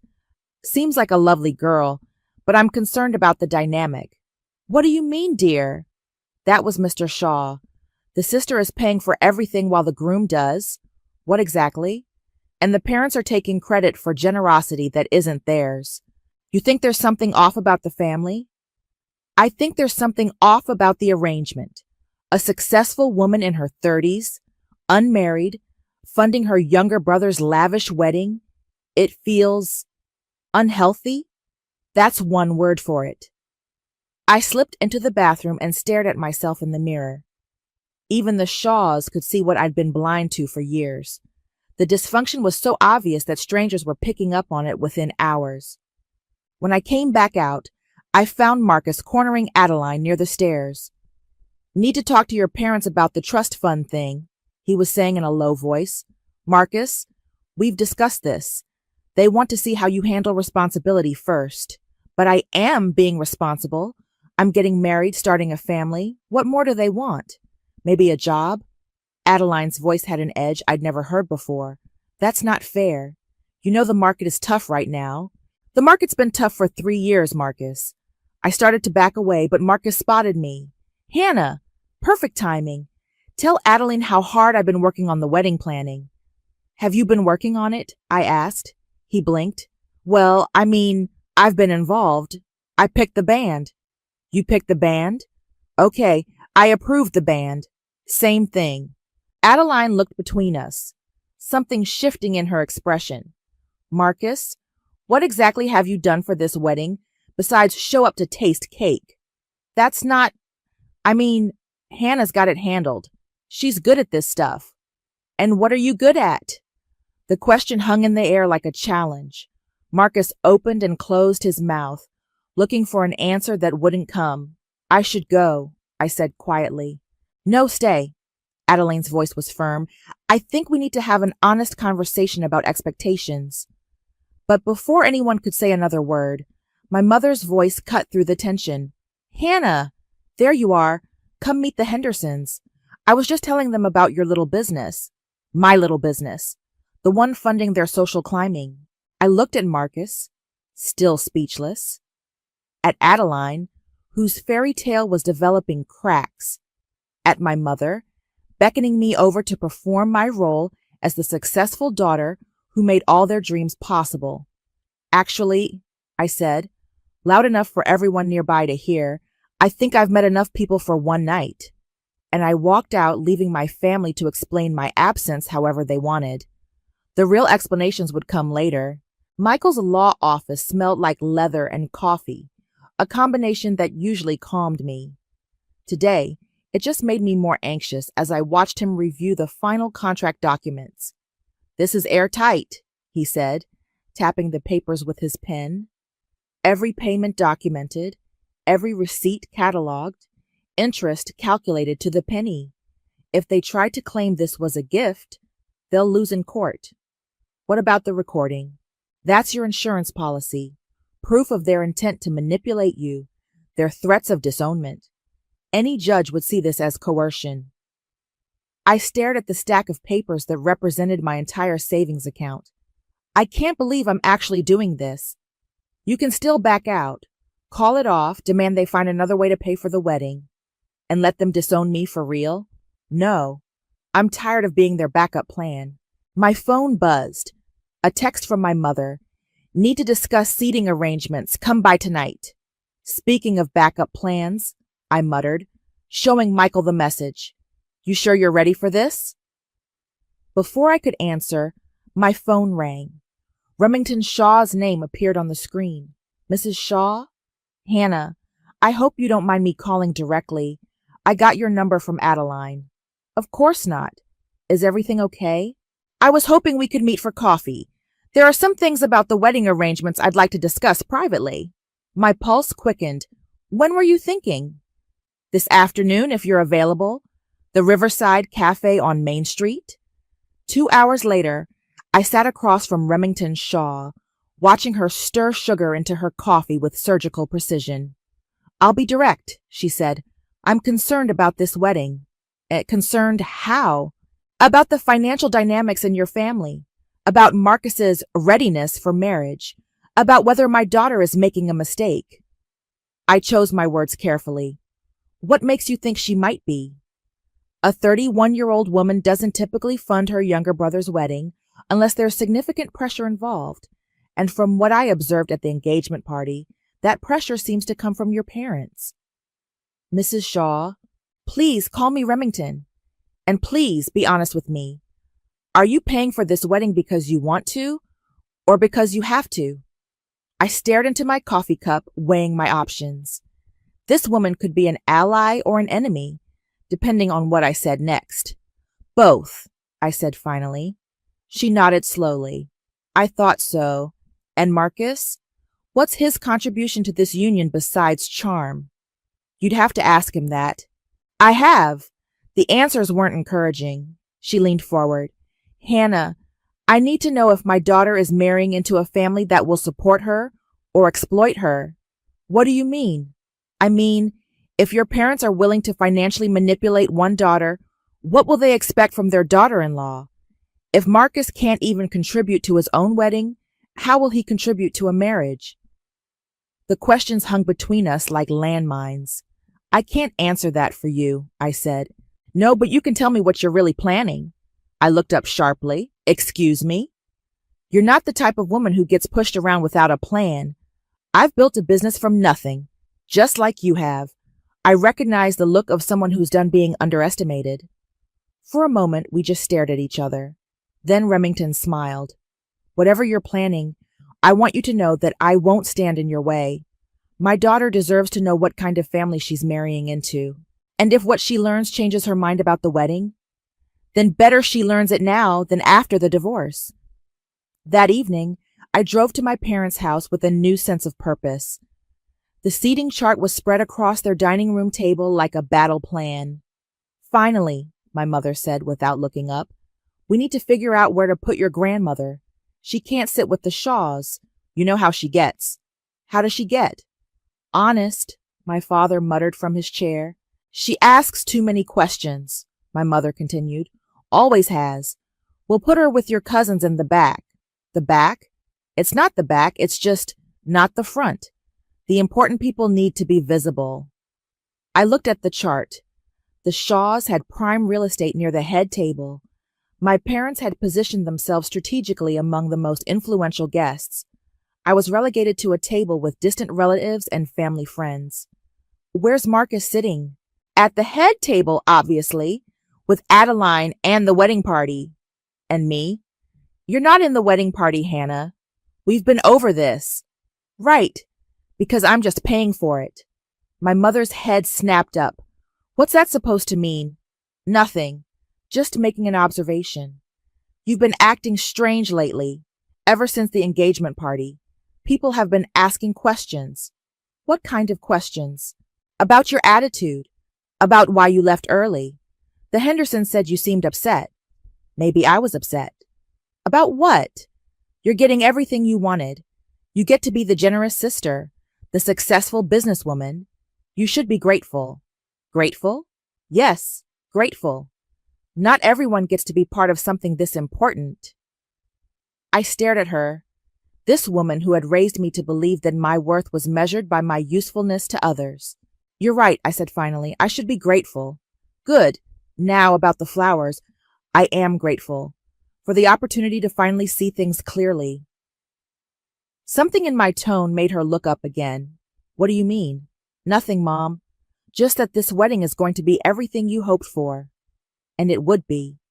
Just not in the way she expected. My phone buzzed as I left their house.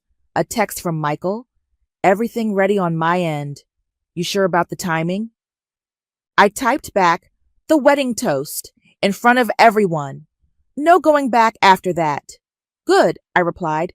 I don't want to go back. The rehearsal dinner was held at an upscale Italian restaurant that Marcus had chosen because the lighting would be perfect for photos. I arrived to find the private dining room already buzzing with conversation and clinking glasses. Hannah! Adeline rushed over, looking stunning but stressed. Thank goodness you're here. The photographer wants to do family shots before dinner. Of course he does. Is everything okay? You seem... I'm fine. Just tired. But I wasn't fine. The weight of what I was planning sat heavy in my chest as I watched my family work the room like politicians at a fundraiser. Watts family, let's gather over here, the photographer called out. I watched my parents position themselves in the center, Marcus and Adeline flanking them like accessories. I was waved to the side, literally an afterthought. Actually, Remington Shaw's voice cut through the chatter, shouldn't Hannah be more central? She's been so instrumental in making this wedding happen. My mother's smile tightened. Oh, Hannah prefers to stay in the background. Don't you, dear? Do I? You've always been camera shy, my father added quickly. Have I? Marcus laughed nervously. Come on, sis, just get in the picture. I stepped into the frame, but Remington wasn't done. I think Hannah should be next to the happy couple. After all, without her generosity, none of this would be possible. The photographer, oblivious to the tension, started snapping away.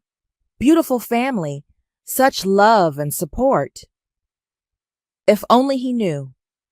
During dinner, I found myself seated between my grandmother Chloe and one of Adeline's aunts. Chloe squeezed my hand as I sat down. You look troubled, sweetheart. Just wedding stress, Grandma. She studied my face with those sharp eyes that had seen 8 decades of family drama. Your mother's been bragging about this wedding for months, acting like she's the Queen of England. She's excited. She's performing. There's a difference. Chloe leaned closer. What are you planning, Hannah? What makes you think I'm planning anything? Because you have that look. The same one you had when you were 7 and decided to reorganize your entire bedroom to prove you were responsible enough for a pet. Did it work? You got the goldfish, but you also got in trouble for moving furniture without permission. She patted my hand. Sometimes the right thing and the smart thing aren't the same thing. Before I could respond, Marcus stood up, tapping his wine glass with a fork. I just want to say a few words before we eat, he began, his voice carrying easily across the room. First, thank you all for being here. Tomorrow is going to be the best day of my life. Applause rippled through the room. I also want to thank my parents for raising me to understand what family means. And my sister Hannah, who's been, well, she's been Hannah. always there when we need her. More applause. I smiled and nodded, playing my part. And of course, my beautiful bride-to-be Adeline. You're everything I never knew I was looking for. As Marcus continued his speech, I noticed Remington watching me instead of her future son-in-law. When our eyes met, she raised her wine glass slightly in what looked like a salute. After dinner, I stepped outside for air and found Adeline on the restaurant's patio, staring at her engagement ring. Second thoughts? I asked. She startled. Hannah, I didn't hear you come out. Sorry, you looked like you needed space. I love him, she said quickly. I do. It's just what? Do you think he's ready for this? For marriage, I mean? I could have lied, could have given her the reassurance she was looking for. Instead, I asked, what do you think? I think he's never had to be responsible for anything in his life, and I think your parents have made sure of that. And now? Now I'm wondering if I'm just the next person who's going to take care of him. She looked at me directly, like you have. Adeline, it's okay. I can see it. The way they expect things from you, the way Marcus just assumes you'll handle everything. It's not fair. Life isn't fair. No, but marriage should be a partnership. Equal partnership. She twisted her ring. I keep thinking about what my mother said, about how a man treats his family being a preview of how he'll treat his wife. What did she say exactly? That if Marcus can watch his sister pay for his entire wedding without feeling guilty or grateful, what does that say about his character? Before I could answer, the patio door opened and Marcus appeared. There you are. Everyone's looking for you two. He wrapped his arms around Adeline from behind. What are you talking about out here? Just wedding nerves, Adeline said, but her voice sounded hollow. Nothing to be nervous about. Tomorrow's going to be perfect. He kissed her cheek. Hannah made sure of that, didn't you, sis? I made sure of something, I said. Back inside, my parents were holding court at their table, regaling the other guests with stories about the wedding preparations. Spared no expense, my mother was saying. When it's your son's wedding, you do whatever it takes. The venue alone must have cost a fortune, someone replied. Worth every penny. Family is everything. I walked past their table toward the exit, but my mother's voice stopped me. Hannah, where are you going? We haven't done the gift presentation yet. Gift presentation? For the happy couple. We had something made. She gestured to my father, who produced a small wrapped box. Marcus and Adeline were called over, and everyone gathered around as they unwrapped what turned out to be an expensive watch. From all of us, my mother announced, the Watts family. I stared at the watch that I had unknowingly paid for, listening to my parents accept thanks for their generosity. Actually, I said, my voice cutting through the congratulations, I should probably head home. Big day tomorrow. Of course, my mother said dismissively. Get your beauty sleep. As I walked to my car, my phone buzzed with a text from Michael. Final check. You're really doing this? I looked back at the restaurant, where my family was still basking in borrowed glory, and typed back, tomorrow, in front of everyone. No regrets?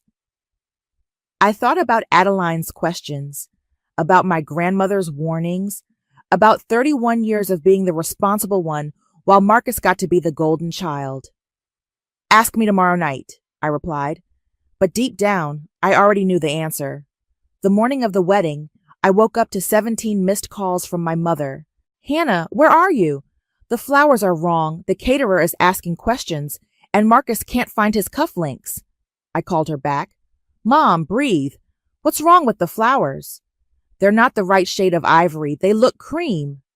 They are cream. You approved cream 3 weeks ago. I did not approve cream. I specifically said ivory. I pulled up the email chain on my phone.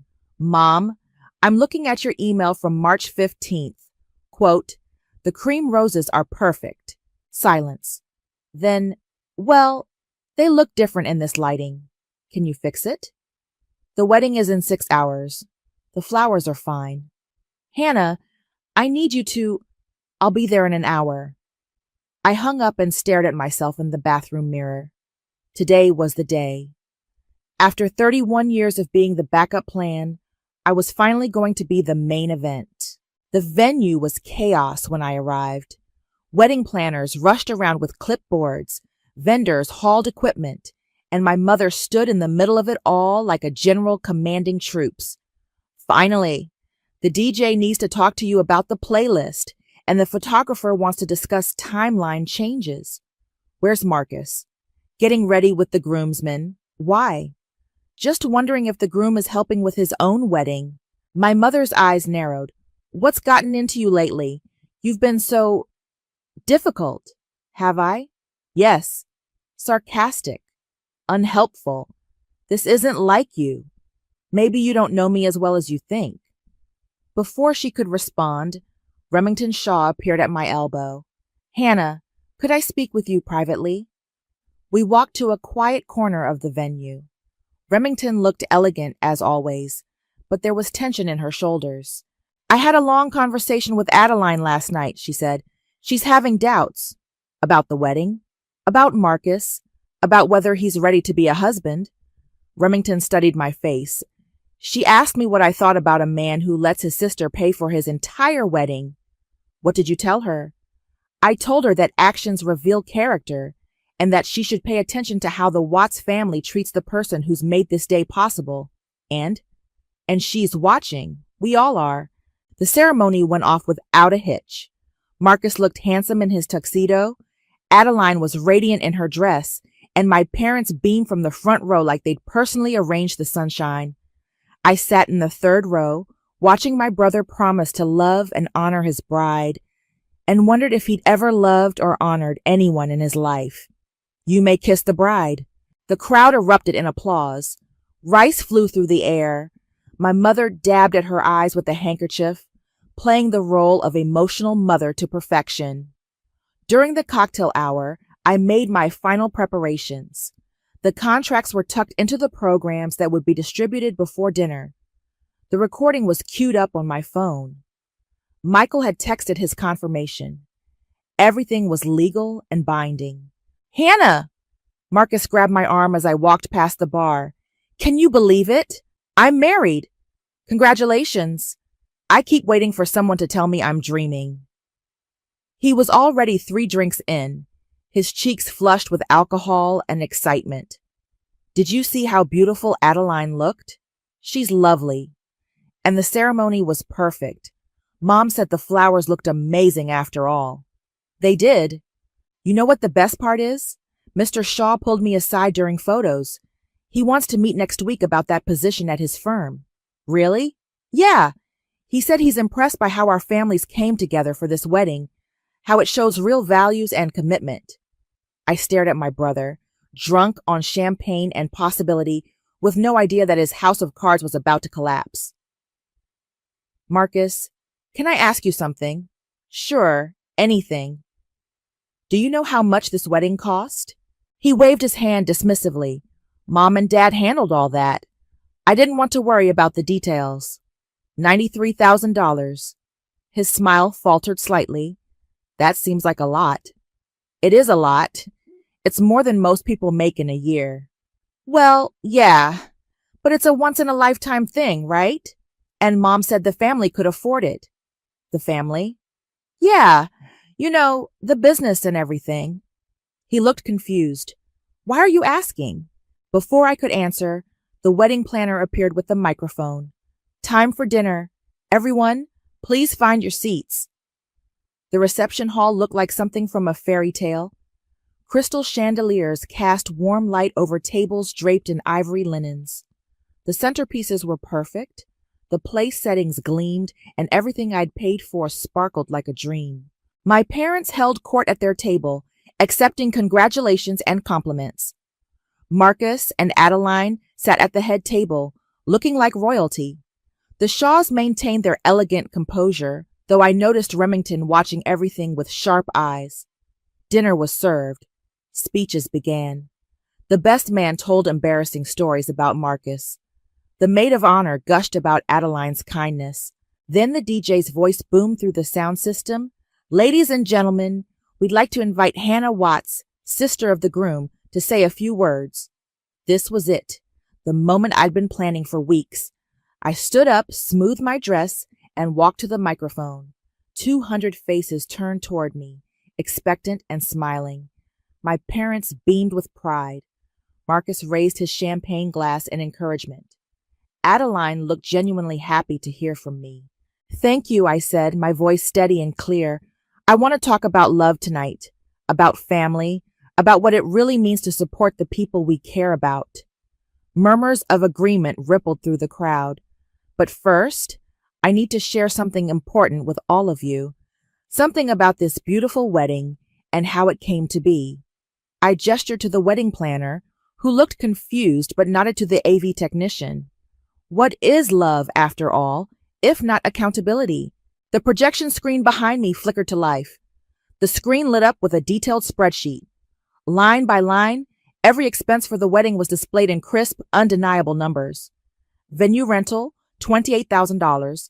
Catering, $3,500. Flowers, $8,200. Photography, $6,800. Confused murmurs started rippling through the crowd.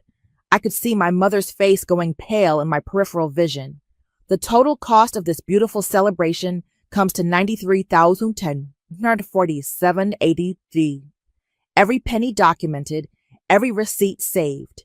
Marcus was staring at the screen, his champagne glass frozen halfway to his lips. Hannah, what are you... Now, you might be wondering why I'm sharing these details with you. After all, what family spends on a wedding is usually private. I clicked to the next slide. But this wasn't a family expense. This was a loan. The room went dead silent. That's right.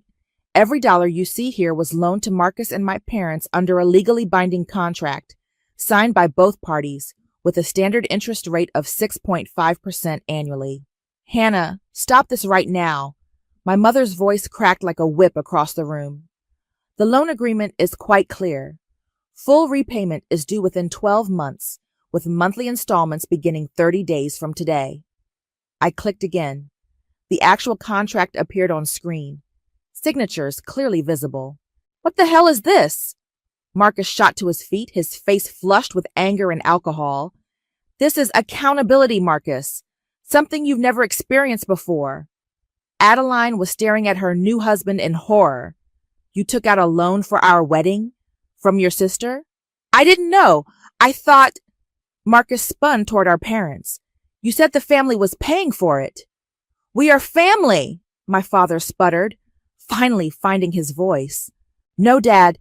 Hannah is family. Hannah paid for everything while you took credit for her generosity. The Shaw family table was a picture of frozen shock. Remington's face was carved from stone as she processed what she was hearing. But wait, I continued, my voice carrying easily through the stunned silence.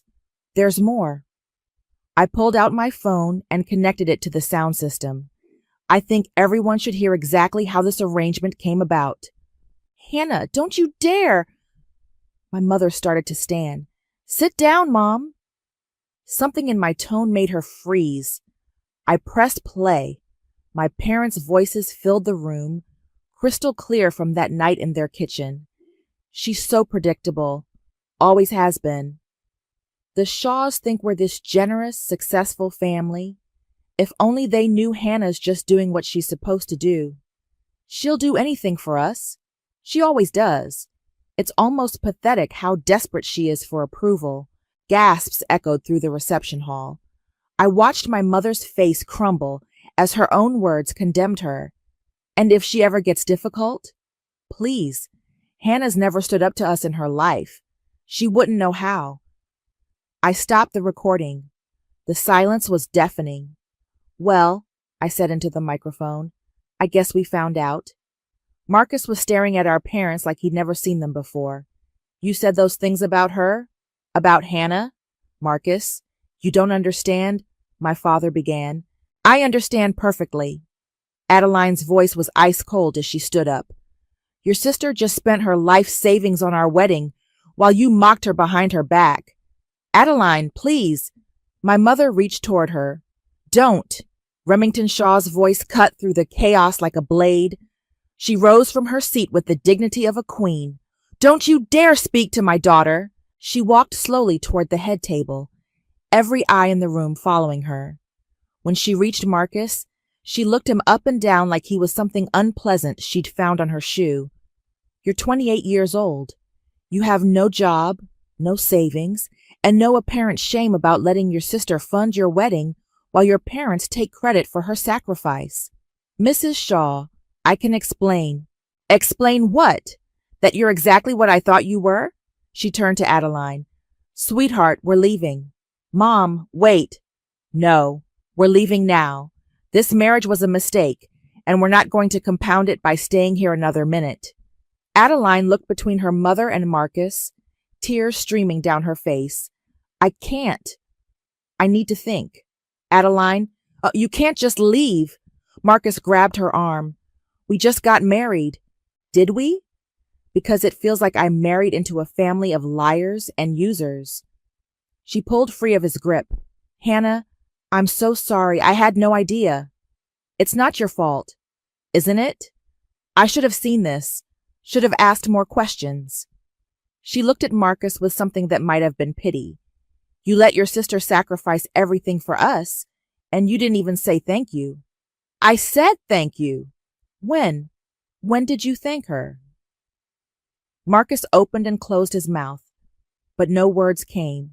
The Shaw family was already moving toward the exit, their departure creating a ripple effect as other guests began to murmur and shift uncomfortably.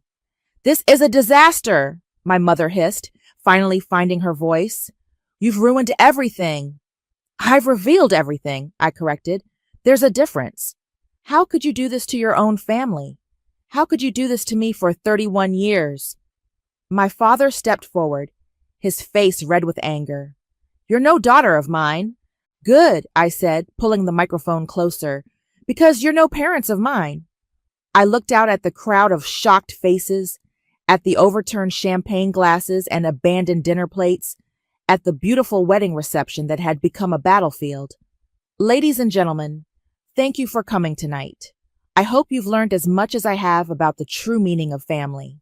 I set down the microphone and walked toward the exit, leaving behind the wreckage of 31 years of silence. Behind me, I could hear Marcus calling my name, my mother sobbing, and the confused chatter of 200 wedding guests trying to process what they'd just witnessed. But I didn't look back. For the first time in my life, I was walking away from them instead of toward them, and it felt like freedom. The silence in my apartment was deafening after the chaos of the wedding. I sat on my couch, still wearing my dress, staring at my phone as notification after notification lit up the screen. Missed calls from Marcus, voicemails from my parents, text messages from relatives I hadn't heard from in years. I turned the phone off. The knock on my door came at midnight.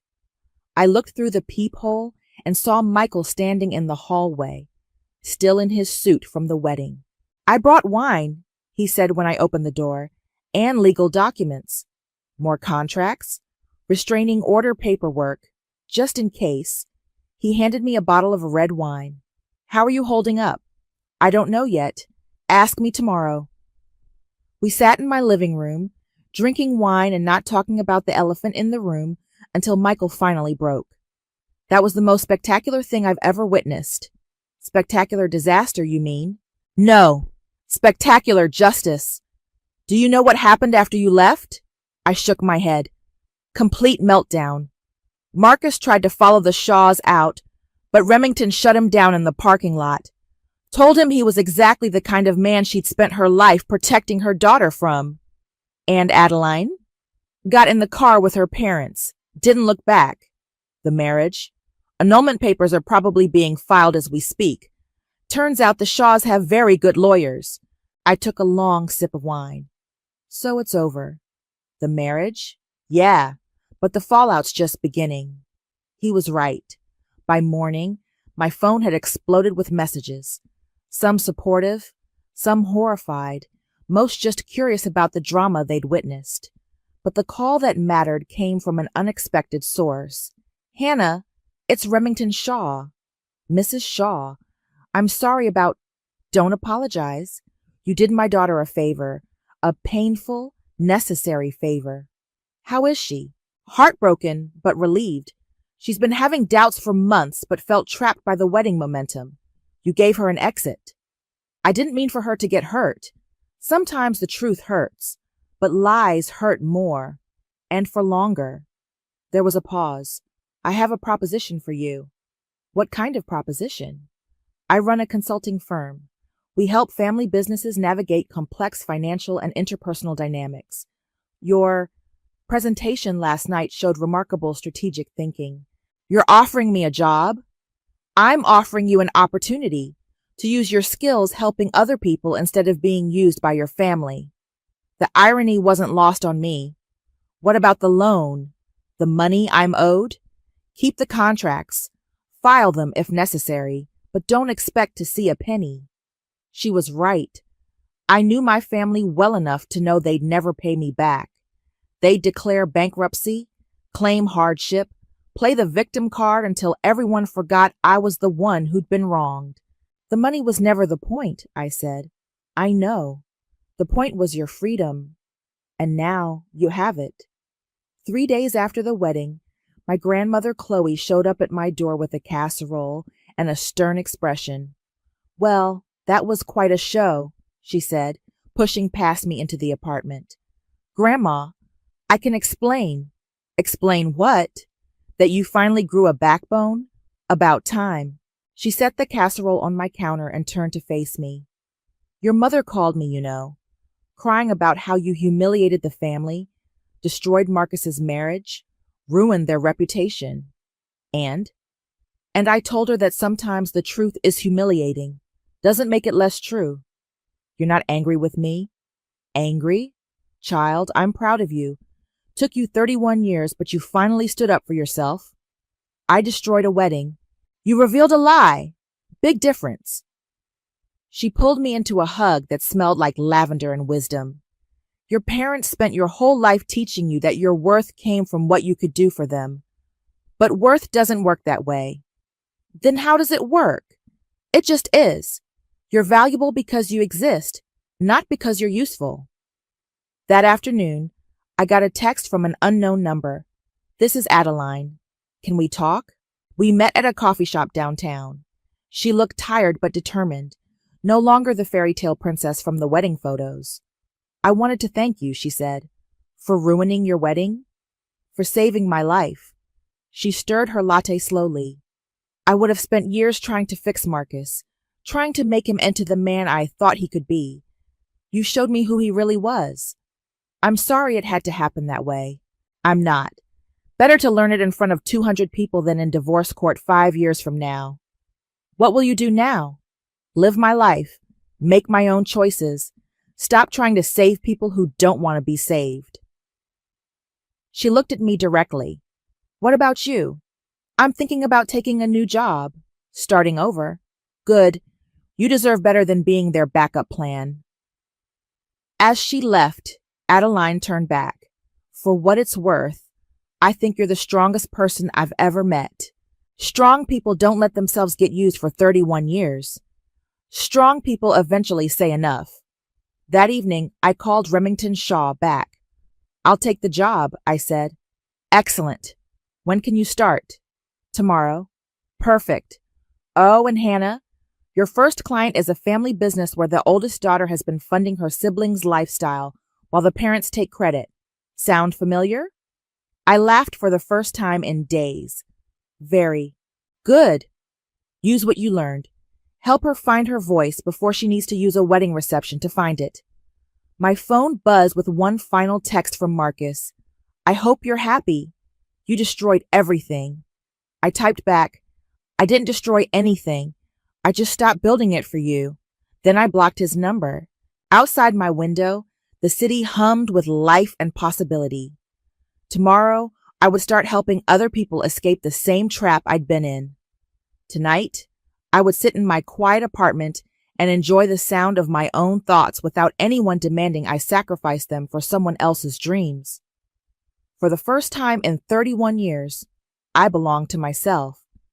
and that was worth more than any wedding, any family approval, or any amount of money I'd never see again. Their chains were finally broken, and so was I, free.